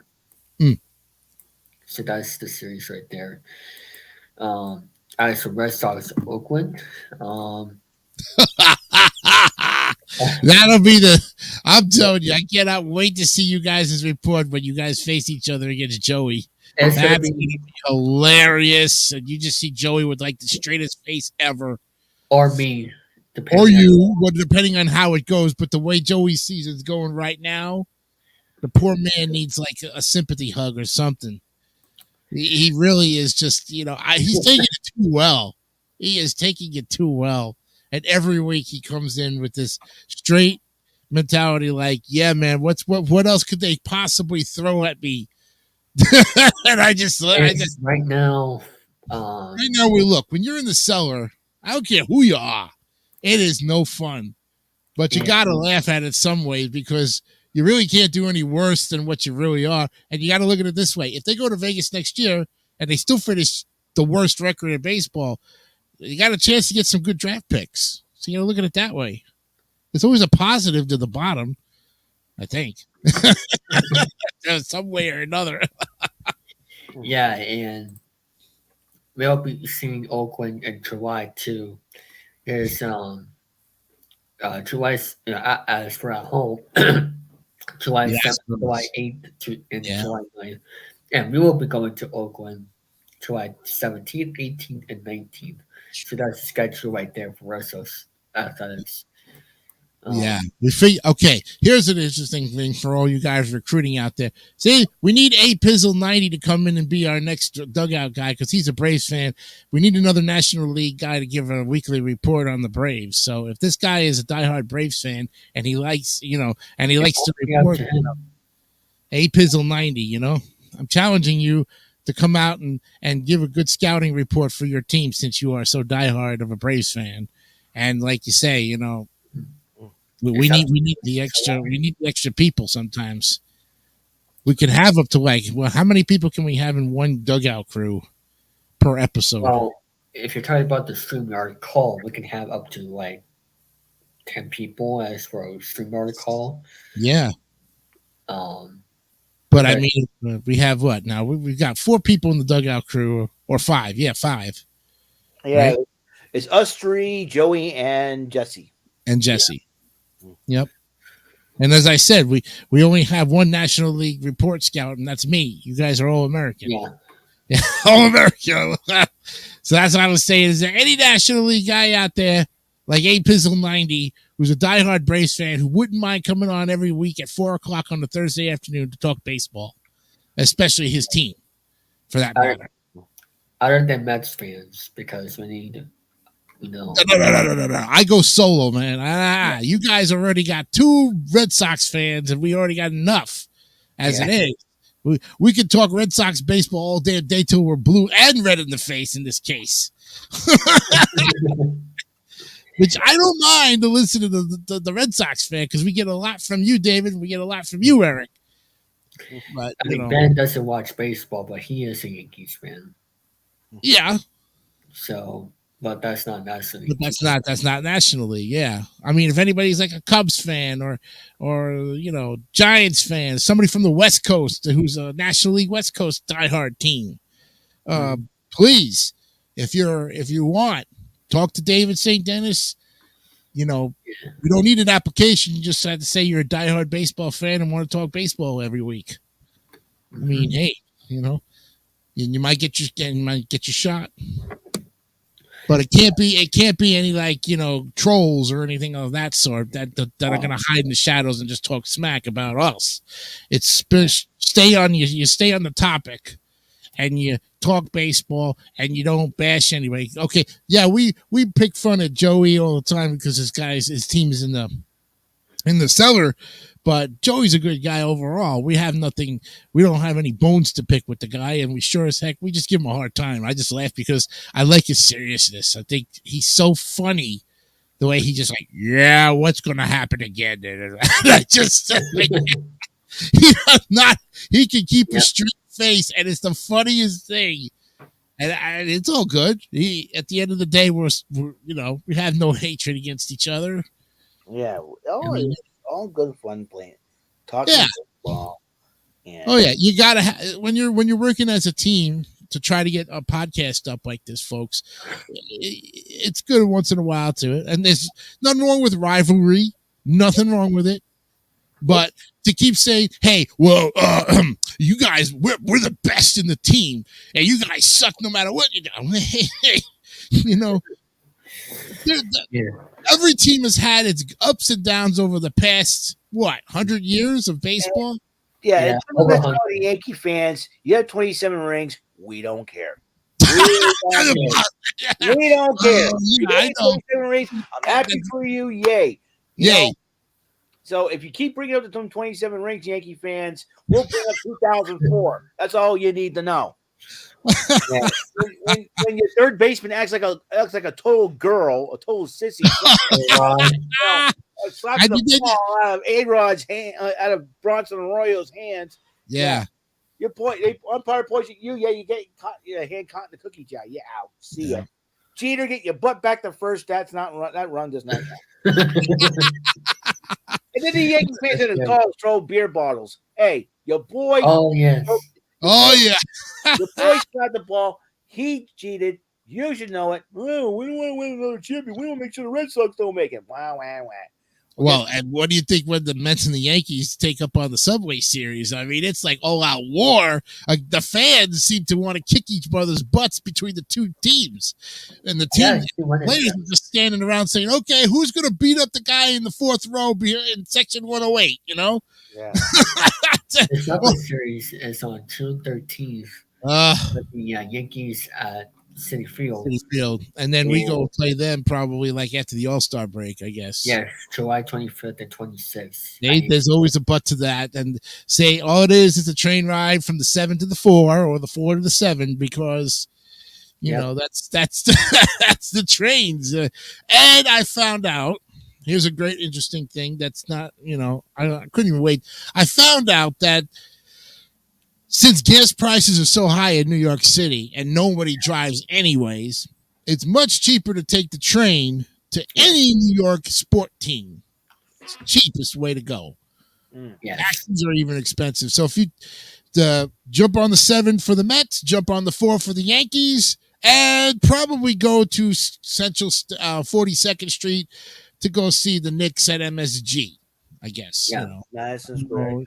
Madison Square Garden, and then Barclays Center for the Brooklyn Nets.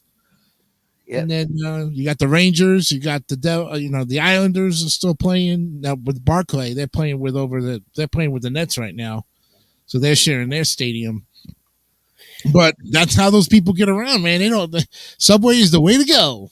Yeah, you gotta be careful, dude. You get a lot of creepy people down there. Oh, I know, right? That's what I'm saying. It's like you can tell who's going to the Mets game, you can tell who's going to the Yankees game just by what the heck they're wearing, and if they don't like you, they're gonna kick your ass anyways. Yeah, that's it. Yeah. What do you you picked the Mets because you live in Queens. Yeah. But do you how do you decide to pick what New York team? You because there's so many New York teams out there from the NBA, NHL.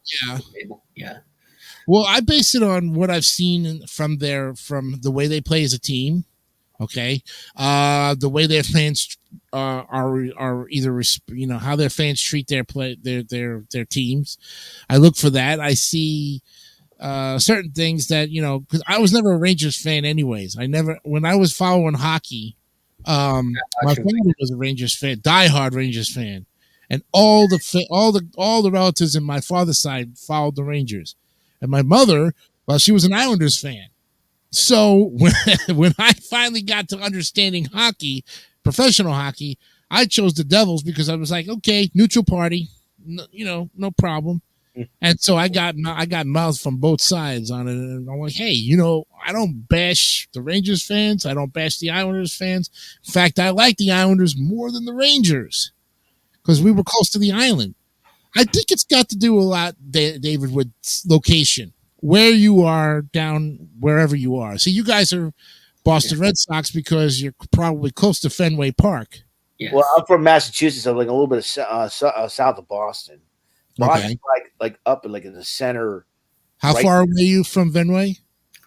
For me, it's 40 minutes. 40 minutes, but Eric, how far are you from Fenway? Possibly almost the same, or about an hour. Say about an hour? Yeah, it all depends. Okay. Yeah, because I got an aunt who lives on the Mass-New York border, and she's about a good hour and a half from Boston herself if you took the Mass Turnpike all the way up. Because she had to go to a concert for Billy Joel, but she spent a day and a half over there. They had checked into a hotel, went to the concert that night, had a great breakfast the next morning, and then drove back home. So they made it her and her friends made it like a little mini vacation. Spent some time in Boston. It's a beautiful area. You've got a lot of historic venues over there, including the new Yankee Workshop. His Norm Abram is he's got his shop up there in Boston. There's a lot of museums and old 1800s relics. If you go to those museums, they have old pieces of furniture. That's where they got a lot of their projects from. Yeah. But it's a great city, Boston. I've been there millions. I hear it. Yeah, it's very lively, just kind of like New York. Albany is very nice too. Albany reminds me a lot of the city. If you go up to Albany, New York, and take a trip up there, beautiful area, very nice. I went to New York City back in December for Christmas sites, and I'll be going back up there again sometime. Oh, you went to Rockefeller Center then? Did you go to Rockefeller Center for the Christmas lighting? The big Christmas. I believe I was there. Yes. Okay. Yeah, that's the big thing. Yeah, exactly. Now, if you're ever there on New Year's Eve for the ball, right now, not happening. Yeah. Do you know it is about 2 million people in Times Square standing room only? It takes an entire night into the morning.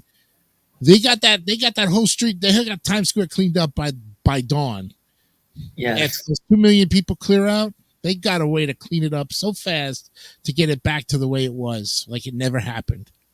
They have a plan of action, and everybody is well behaved. I don't think, for what it's worth, over the course of the times they've been dropping the ball at Times Square, has there ever been a terrorist attack or a riot? Oh, yeah.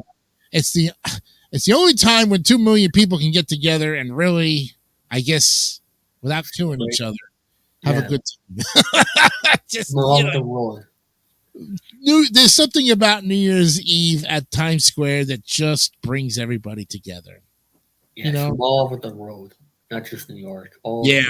But they've got tight security over there, just like they have pretty much anywheres, because it's got to be, you really got to rake in. When you're raking in 2 million standing room only, and it's tight, everybody is just. Yes. Oh, yeah. And sometimes you can't even see the ball, too. So.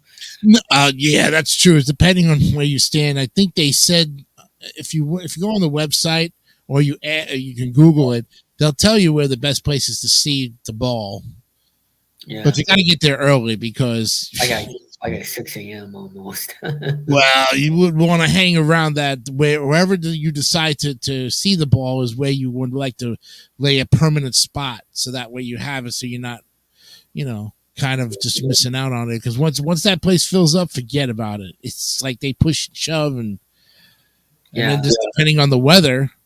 I mean, it has been said on the coldest of nights of New Year's Eve, the average temperature for the New Year's Eve ball drop has actually been higher because everybody generates heat. Yeah. So it could be in the teens and 20s in New York City on New Year's Eve night, but folks, with all those people in that one confined space, the actual average temperature could be 50 or 60. Yeah. So imagine that. It's like if they're all generating their own humidity. And just make sure it doesn't rain. Oh, if it rains, they're still out there if it rains. Come on. Yeah. They New Yorkers and anyone in general who's going to visit that ball on that night would not, for the love of God, cancel. They ain't going to cancel it. They never have, and they never will, because they know if they did, surely somebody's going to call in and say, what in the world are you trying to pull here, buddy? Ryan Seacrest would never have it. He would say, we're going on, because Dick Clark never canceled it when he was alive. You're talking about a guy who did it up until his death. Yeah, and he passed away in 2012. So from 2004 to 2012, when he had the stroke, he was there.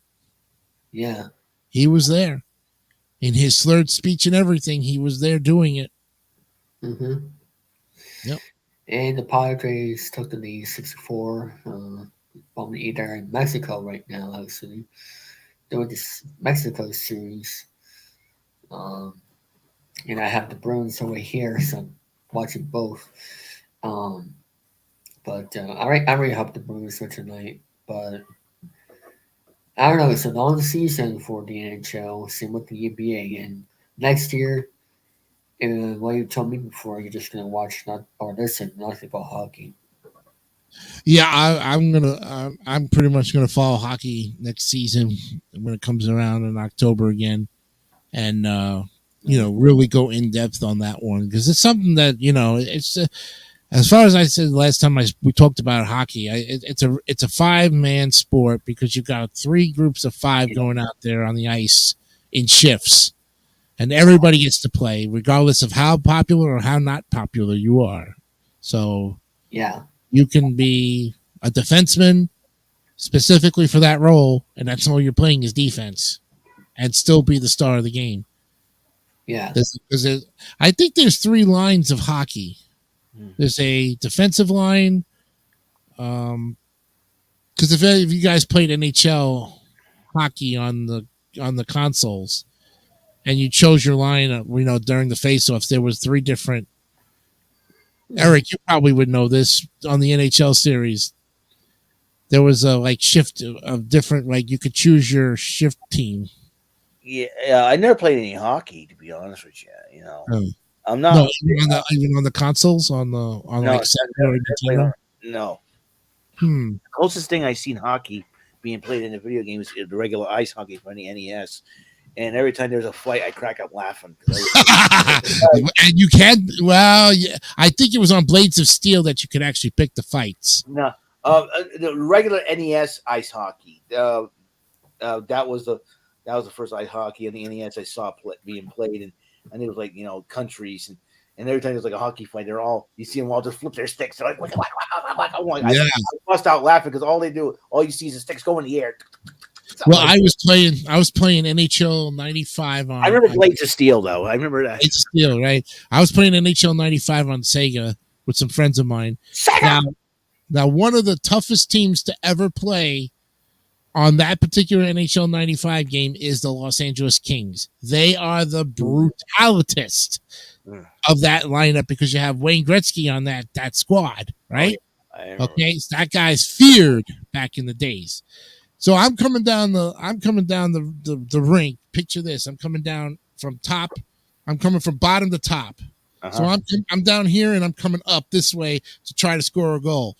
What does the defenseman do? He elbows me into the chest. The graphics on this thing, the hockey player gets thrown out of the rink into the stands. It was the funniest.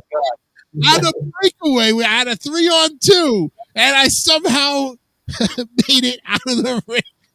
I literally fell on the floor laughing because I never thought that graphic would ever appear and say, but you're talking 16-bit, That was we all. I had to pause the game, and me and my friends just stopped and we just laughed. And the guy, next to our test, ladies and gentlemen, who we're talking about here, because that whole Malice in the Palace thing happened in 2004, which is even. I had to strike in 2004. Yeah, Malice in the Palace. Yeah, that was crazy. But all it had was all started because Rasheed Wallace somebody was upset on the it was Detroit. Somebody was upset with Detroit. And then I think when Ron Artest was laying down on the bench, that's where it got worse because some idiot decided to throw a drink at him. Oh, Ron Artest, yes, yes. Because you see him laying down, and all of a sudden you see a cup flying in. And he just ballistically went bananas. He made a beeline towards the person who supposedly threw the cup, and it wasn't the person. Oh, throwing cups can really start a fight. Oh, this was funny. There was a fight among the fans at a Chargers game or something like that. It was 2004. It was also when the strike happened to the NHL. Yeah. So, anyways, there was another fight. It was a preseason game or something. I don't know who the Chargers were playing. I think it was the Chargers and the Rams. I think the LA Rams Chargers. The Chargers fan was talking, and they're talking smack at that point. And there was a lady behind the guy, behind the Chargers fan. She grabbed a drink, threw it, and they all thought that he was the one that threw the cup. So they all came up on him. Yeah. They all thought the guy threw the cup, and they went after him, not after the lady that threw the cup. Right. Like, oh my gosh! Yeah. And then she kind of like turned around and like act like she didn't do anything. I'm like, what? Yeah, she played like she didn't know what. She played dumb. Yeah, she was playing dumb. I'm like, oh my gosh! What was that big incident with Reggie Miller? And there was a big fight with Reggie Miller back in the day. Who was against the Knicks? I think it was. No. Reggie Miller I think he got hacked by was it Dennis Rodman or one of the guys from the Knicks. I'm not sure, but it was a big fight with Reggie and Patrick Ewing or somebody, and they just went toe to toe. And to this day, they looked back on it and they asked Reggie Miller, "It's like you're a tough little guy out there," and he's like, "You don't mess with me, man." He's like, "I'm just out there. If I get attacked, I'm going to attack back." I don't remember that. I remember it, but I don't know who the fight was against. And then if you look again, there was another big one in I think it was L.A. or it's the Giants. Dodger fan sitting in a Giants section, What does he do? He starts shooting his mouth off. 7 Giants fans beating up 1 Dodger fan. You Oh. believe that? It's like, if you're an LA Dodger fan, don't ever dare go to a Giants game knowing you might Yeah. not come out of it alive. Yeah. Because they're very sensitive over there in San Francisco. I'll tell you right now, the Dodgers fans and the Giants fans, they hate each other just like Boston and the Yankees. It's Like the National League rivalry over there. yeah. Yeah. I mean, you look at that whole division: the Padres, the Giants, the Dodgers, Colorado, and Arizona. Okay, Yeah, that whole division. People say the Giants are the Red Sox National League team. The Yankees are the Dodgers of the American League. Yeah, maybe. the way it goes, and the Braves are becoming like the Yankees of the National League. That's what people said before too with the Braves. That's it. Yeah, and as for hockey, you think honestly it's a better sport to follow than basketball because of how complicated it is to follow basketball sometimes? If you understand hockey and you learn it, if you just like do the research on it and you watch some games and then you kind of compare some Google Notes, or you ask a family member who's been with it for 30 plus years, you pick up on it very easily. It is a complicated game because you have to figure out, okay, these 3 teams that are going out on the main team, the lines of hockey players. You got to figure, What? Did Eric freeze? Oh, there we go. I can hear you now. You can continue. Oh, I'm sorry. I was just typing in line of hockey players. And let's see. So let's see what they are. Okay. It's a shift. That's what they call it. The line is the shift. Okay. The forward line consists of a left wing, a center, and a right wing, while a pair of defensemen who play together are called partners. I see. And typically an NHL team dresses 12 forwards along 4 lines and 3 pairs of defensive men, though some teams elect to dress a 7th defensive man or a 13th forward. They are substituted on the fly, meaning a substitution can occur even in the middle of a play as long as the proper protocol was followed. So at any given time, they're doing shifts. When the puck is coming up toward their side, you'll see a group of guys just come in without even it being a face-off or a dead puck, So, and then, of course, you've got the extra man. On a 5-player team, you have the 5 players and the goalie. Well, they take the goalie out and they put a 6th guy in there to, and they play defense. But that tactic doesn't really work as much because then you've seen, empty netters so many times. Mm-hmm. And you just know that, they try to do that to see if they can hit the extra attacker on the ice. And sometimes it backfires. Yep. I mean, it is a very popular sport, especially in Canada. I mean, that's where it comes from, is Canada for hockey. But we'll see what is Eric sleeping. Wakey, sleepyhead. No, I'm not sleeping. I'm trying to look for the Rams fight because okay. I'm trying to find the one where the lady actually threw. It was the Chargers fan started talking trash to the Rams fan, and as the Chargers fan turned around, I think to go back to his seat or something like that, and said, "I'm done with it." The lady, I think she was a Rams fan, threw the drink at the guy. The guy swung at him, and that's when the fight happened. Oh, it's got to be. It probably went viral on YouTube. Yeah, it has to be. Yeah. Hey, Game Show Fan 2001. Yeah, we're all still alive. Yeah. Okay.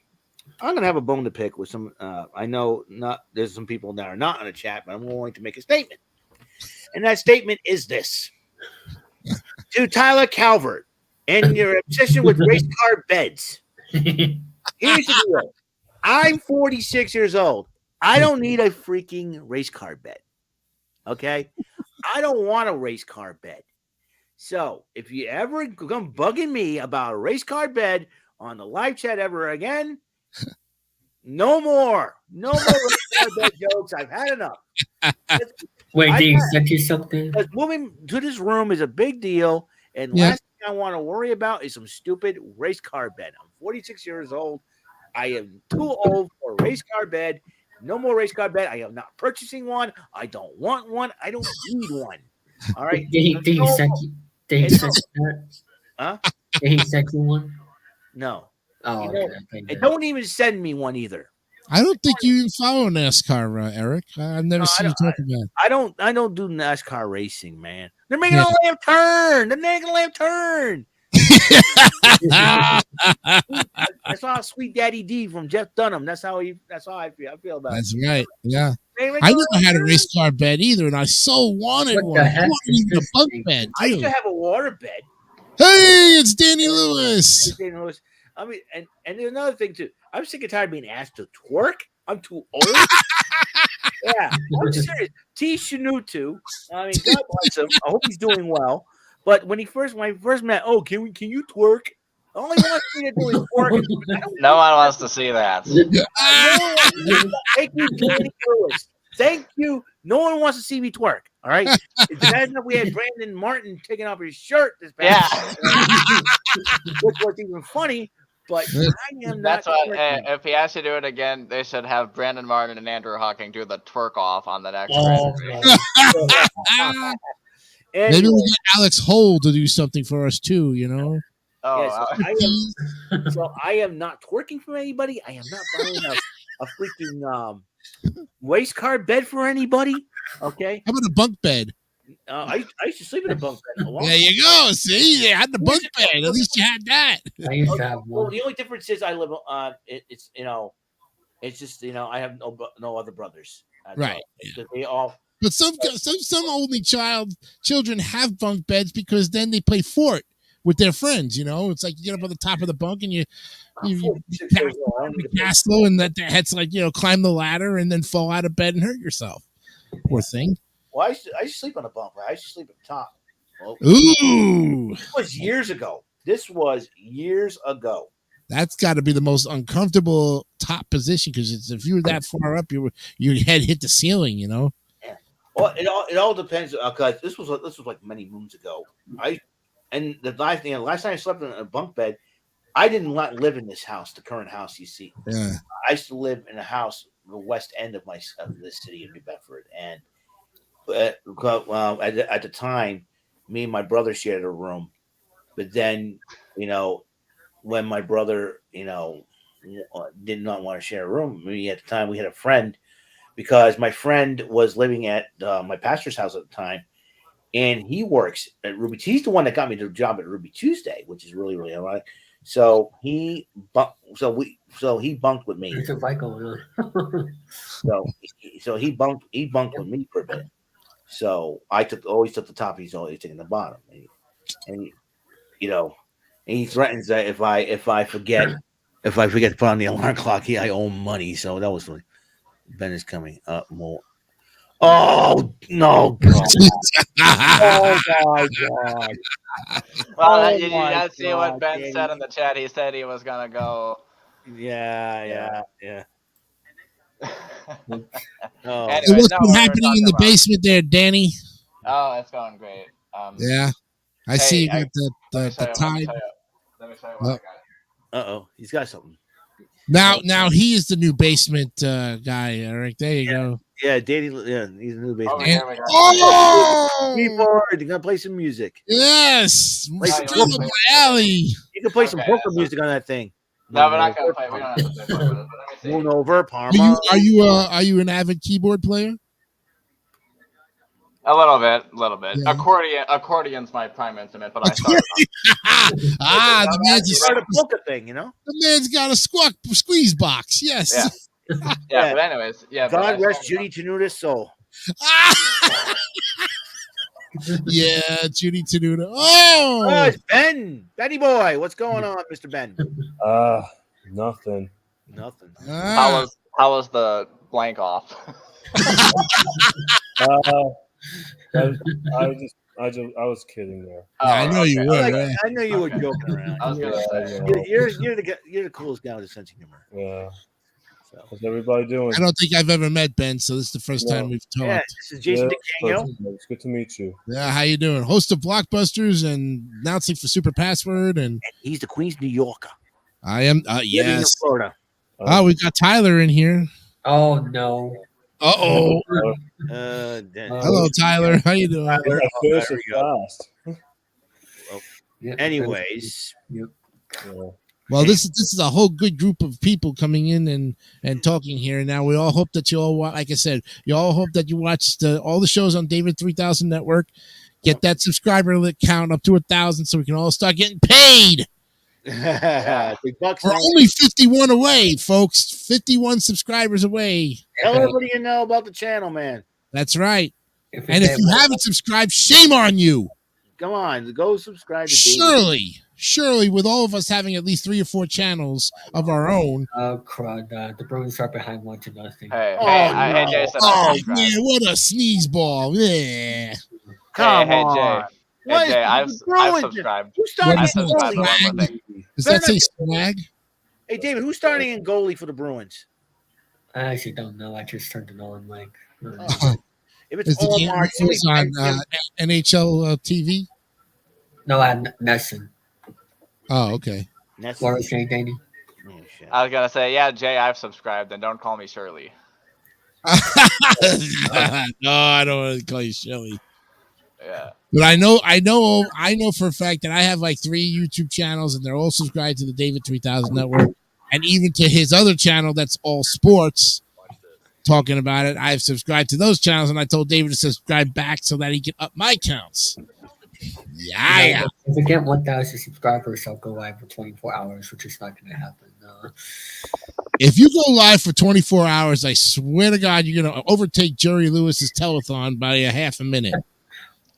Wow. I would seriously challenge you to put it on the Labor Day weekend. If you're going to do 24 hours, really? I'm not going to do that because YouTube Like doesn't 2 put it out hours. anyway. You only goes to You live. can stay up 7 hours if they asked you to. That's Man's okay. gotta Well, get no, his we booty can. seat sometime. We'd have to trade shifts. Like I would be on from 12 a.m. to 3 a.m. and then Jordan Little would be on 3 to 6, and then it would. I'd have to be on from like 6 a.m. to 9 a.m. and then call it a day. Yeah. I can't function on the overnight. I used to pull overnights at Universal. I hated it. Well, with Labor Day, a lot of people are busy anyway. Wink, wink. Doing what? They're barbecuing. That's all they're doing.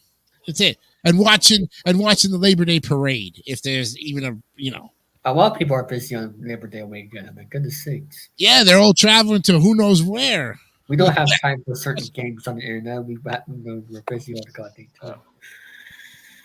What we need to do is we need to get Adam Curry on here and have him, because he's the guy who puts the 24-hour marathons on all the time in the game show community. That's right. Yeah. Yep, Adam Curry. And Jason, Jason, have you talked to him? the last time, if you get to 1,000 subscribers, I will take you down to the Stallion and get you a boner. Wow.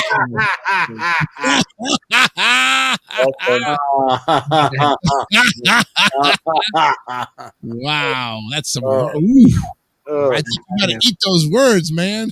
If that's the case.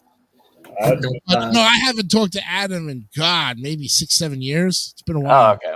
Yeah, I am friends with him on Facebook, but I used to have him on my show talking about game shows, but that was a long time ago. Should have given it to Mike Richards. Mike Richards has nothing to do with this. Mike Richards. Not yet. You just don't like Mike Richards. Oh God, Mike Richards. Mike Richards. Imagine if it comes back to TSN out of nowhere and people Mike are like, Richards yeah, on, Yeah. I would imagine Mike Richards comes back. David eats 1,000 cans of spam for 1,000 subscribers. Oh man. Look, if he ate 1,000 cans of spam, he'd have blood pressure as high as the sky, and his face would have like breakouts of bad acne coming in his face. Like, yeah, you know. Yeah. That's how much. I don't know if anybody ever ate 1,000 cans of spam. Is there ever a spam challenge? Man versus food, you know. Or one of those major league eating contests there. Contest. Well, that's Matt Stoney and Joey Chestnut have their own YouTube channels of this. Well, yeah, that's the hot dog eating contest, which is coming up in a few months. In fact, I'm looking forward to it. Oh, I know, right? What is he trying to do? Break the record again with like 80 hot dogs? It amazes me that these guys eat so much and they still look the same, like skinny. You know, Matt Stoney and Joey Chestnut. You know, they have to be working. You have to be working out to do something like that. Oh, man. what about that Asian guy that was holding the title? Carol Kobayashi. Yeah, the guy eats rice and seafood like the whole rest of the year. He only eats hot dogs one time, and that's at the eating contest. Well, he did a little few challenges here and there. Yeah, and I think that's what, because I think because the contract dispute. That's why he's not part of the Nathan Hot Dog Eating Contest recently, because of the contract dispute. And he wanted to expand himself. That's as far as you want for competition on that, and Major League Eating won't let him, and that's probably the reason why he, because of that, and he wanted part of it, and they said no. So that's why you don't see Kobayashi doing that. Yeah. I'd be shocked if I hear, oh, Kobayashi's coming in. I'm like, how in the world did they do that?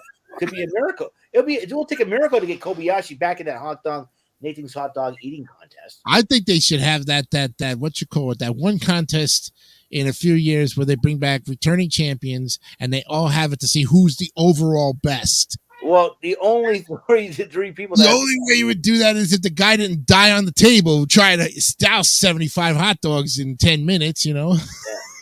Yeah. Was it last year or the year before? Some protester came up there in a Darth Vader mask. It's like expose something. And freaking. How many hot dogs can I eat? 10 minutes. Oh Christ! I can't even put. I can put 5, but it would take me about the length of time to eat that amount. 5 is all I can take. Anyways, yeah. So he just nudged Joey Chestnut out of the way. I'm like, dude. You did not just do that front and center around Joey Chestnut. Joey Chestnut gives him a headlock, takes him down, and then he continues eating hot dogs. I'm like, didn't that happen last year, right? Yeah, I think it was last year. It made headlines on that report because that was big news. Yeah, it was like a good team. I think if it hadn't been for that jerk kid, Joey Chestnut would have eaten a whole lot more. And that was the problem. They're used to getting protests. It's like stop exposing meat packing plants. Go vegetarian. Save a hot dog. Save Mr. Piggy. Save Miss Piggy. Save Miss Piggy. Yeah. Don't be a wiener. Don't be a wiener. Yeah. Oh, what else is coming up next month in May 6th? What? The Kentucky Derby. The how longest running of the Kentucky Derby? Yeah. Oh my God, it's got to be like the 200th run of it. I think it's 2 minutes. Well, no, the last 2 races: the Preakness, the Kentucky Derby, and what's the other one that completes the Triple Crown? Belmont Stakes. Belmont. That's it. Yep. Wow. Okay, now we're going to get a lesson in how to do this. Yep, this is the Kentucky Derby. Kentucky Derby, 1 1/4 miles or 10 furlongs. Ooh, for short, Yeah, the most exciting 2 minutes in sports. So unfortunately, ABC Wide World of Sports doesn't have that. And we need to bring. That's the one show we need to bring back on ABC on Saturday. The thrill of victory and the agony of defeat. Damn right. Look, if they could put bowling back on ESPN, all these guys, they do an hour and a half. ABC used to air bowling back in the day when I was a kid. I know, me too. And now, Professional Bowlers Tour. Chris Schenkel and Nelson Burke, and all of that's now on YouTube. And I watch that more often than anything else because it's exciting. Chris Schenkel, Chris Kanamaki. It's what we first heard the word Kanamaki, and like, what the heck is that? And I realized, oh, it's just a bowling announcer. But my father and some of his friends from my church he said to call him, hey, Kanamaki, get over here, or something like that. What's my name? What's in the name? But that is what you call. You've come a long way from of bowling to look at black balls and red, black.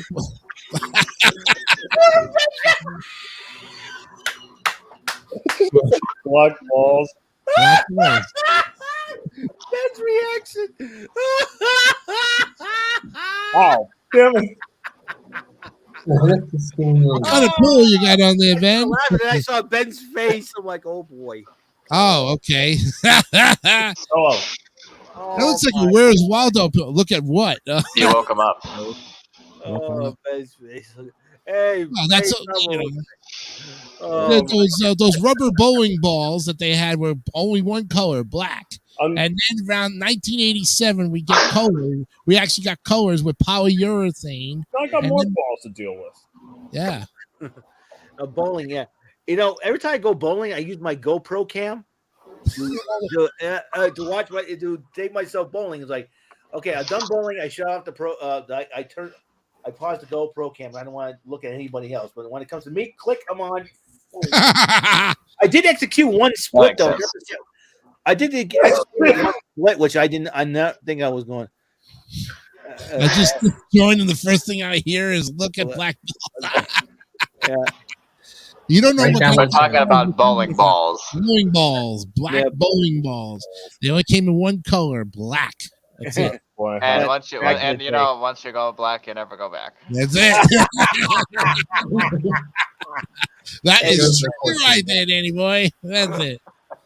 Yeah, that's why I'm wearing the black shirt. I got the black shirt, the black pants. Look at that, Yeah, man. He went to whose funeral did you just come back from? I don't know. Anyway, Mike Richards funeral. Of Mike Richards' career. Unbelievable. Anyway, hey, speaking of old, I don't know. I know, David. I'm gonna show this. I don't know if I've shown Jason this, but I got this neat little Chuck Woolery bobblehead, which came. Oh my God, Chuck Woolery bobblehead. That's crazy. Yeah. I didn't even think that existed. Oh, it existed. It was for that short time when they were promoting his reality show, Chuck Woolery Naturally Stoned on. That was replaced by Andrew Hawking. and I found that bobblehead. I found that bobblehead on eBay about 3 years ago, and I think we all need to have a bobblehead of our own. Will. Oh, yeah. God. Like Dwight from The Office, he had a bobblehead of himself on his. Yeah. Rainn Wilson. I could be a Nottingham. What the heck? That's a McBurger. It's a smiling burger. Is that a Pocky or is that a Poppy? I got put CPR on a burger. It's from my old workplace. So if there's a bobblehead of Ben, I'll destroy it.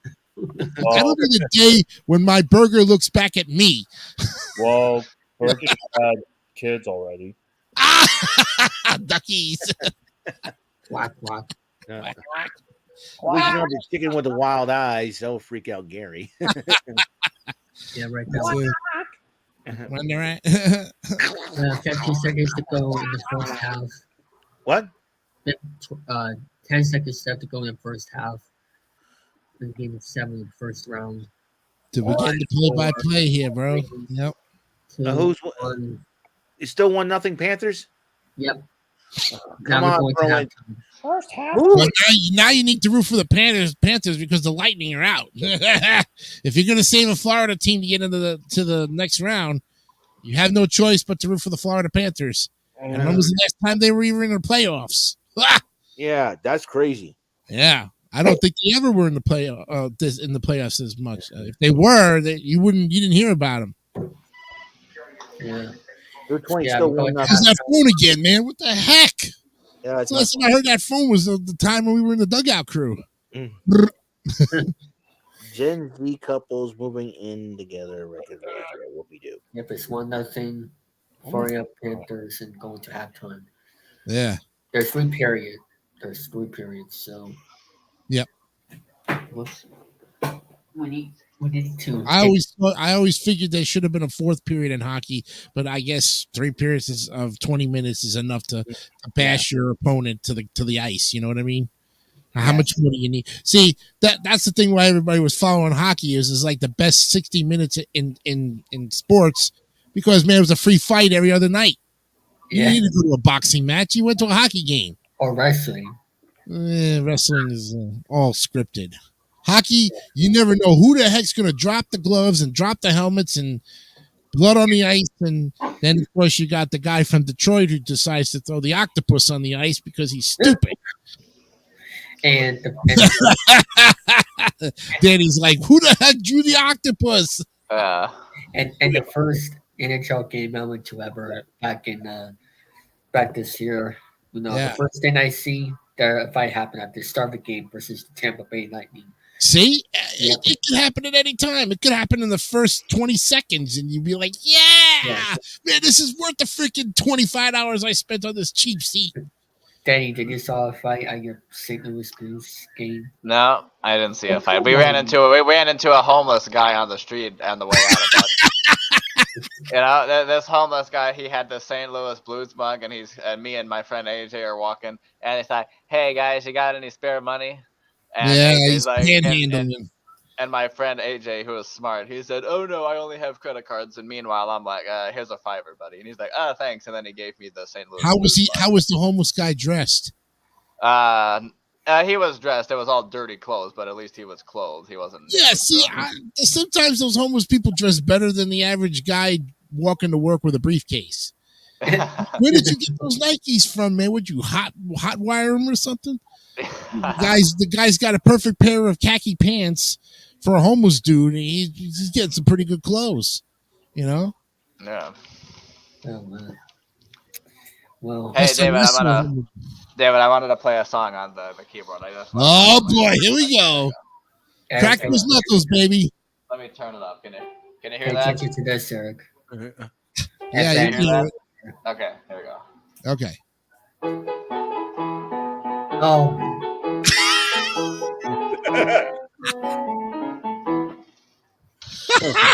That's pretty good. Is that like Mary Had a Little Lamb up to different chords or something? No. It's the We Just Got a Letter song from Blues Clues. It's been stuck in my head. Oh God, Blues Clues.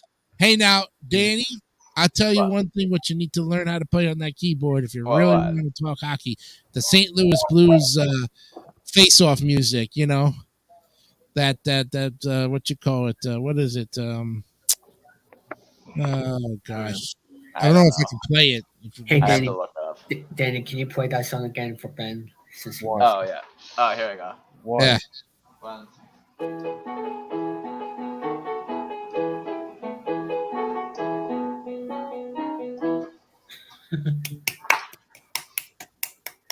Whatever. That's an A++ right there. Just make sure you don't do anything that could put you to jail. See if I can. Come on, Bruins, get your act together. Come on, 16 minutes to go in this second period. We need to get this back on track here. Yeah. Bruins need to get back on track. If they don't start some scoring goals, man, they're going home. That's what Game 7s are all about. Go exactly. Big, go home. Exactly. They need to go big, go home, do something. That's what Howard Mandel always says. Well, yeah, okay, Danny. It's this. St.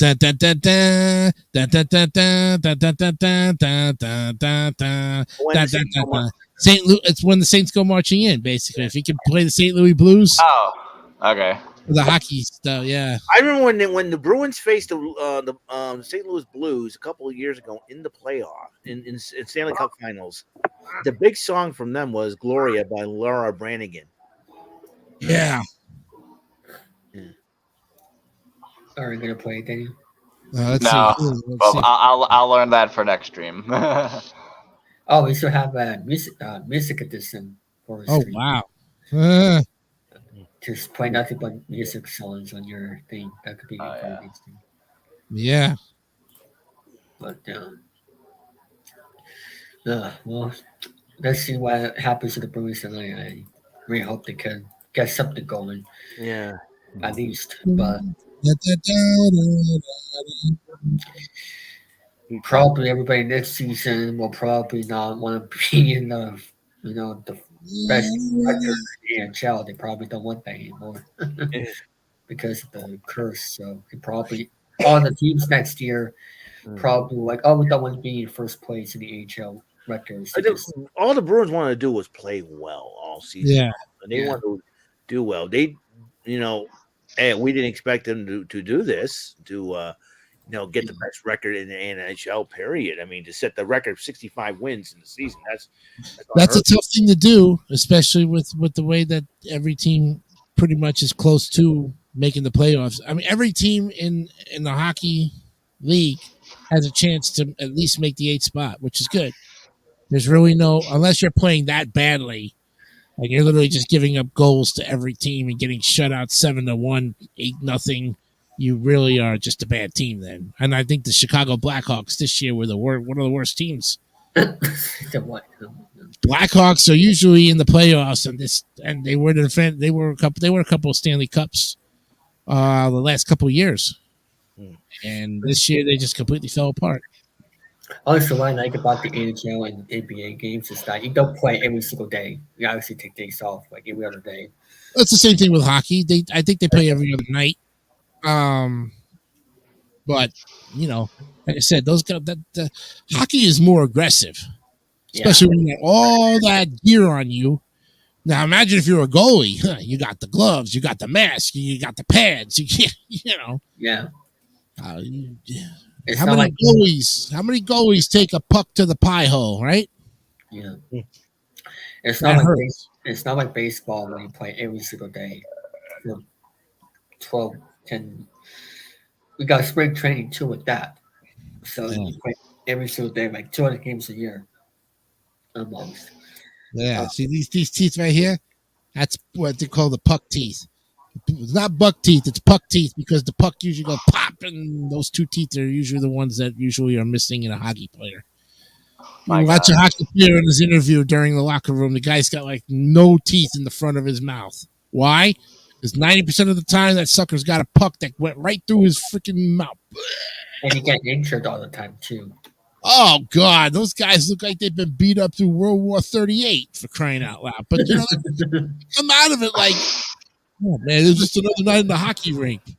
I was skating with 50 other guys in the rink, and they were all shooting black things at me. What the hell is that? Ben's like, World War 38. World War 38, yeah. I mean, because I'll tell you what, they can have, if they put the Hatfields and the McCoys in a freaking ice rink, who would prevail, Yeah. Get that feud over with already. In fact, I heard there's a reality TV show called The Hatfields and McCoys that is still going on with that feud.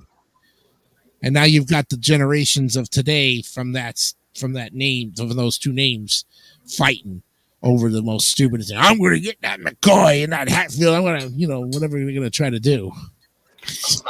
By the way, I want to say this, like about certain, sports, like people write about on, for ESPN and stuff, announcers with certain sports. I don't know how they know everything about the sport. Is crazy.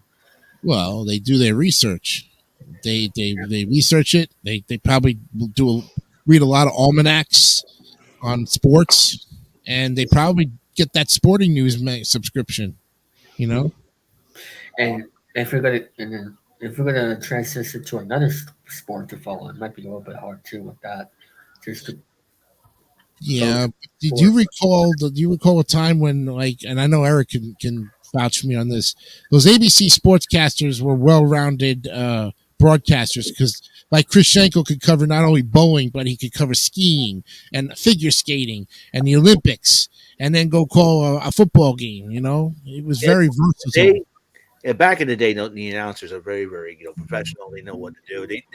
They have some laughter here and there. Like a blooper happens on the sports, they have a chuckle about it. Yeah, like Al Michaels and Frank Gifford. Oh, Al Michaels, yeah, he does prime now for football. Yeah, but back in the day, they all started at ABC, sports, and Yeah. Like you know, ESPN's now on AFBC. right. Well, they own it. Yeah.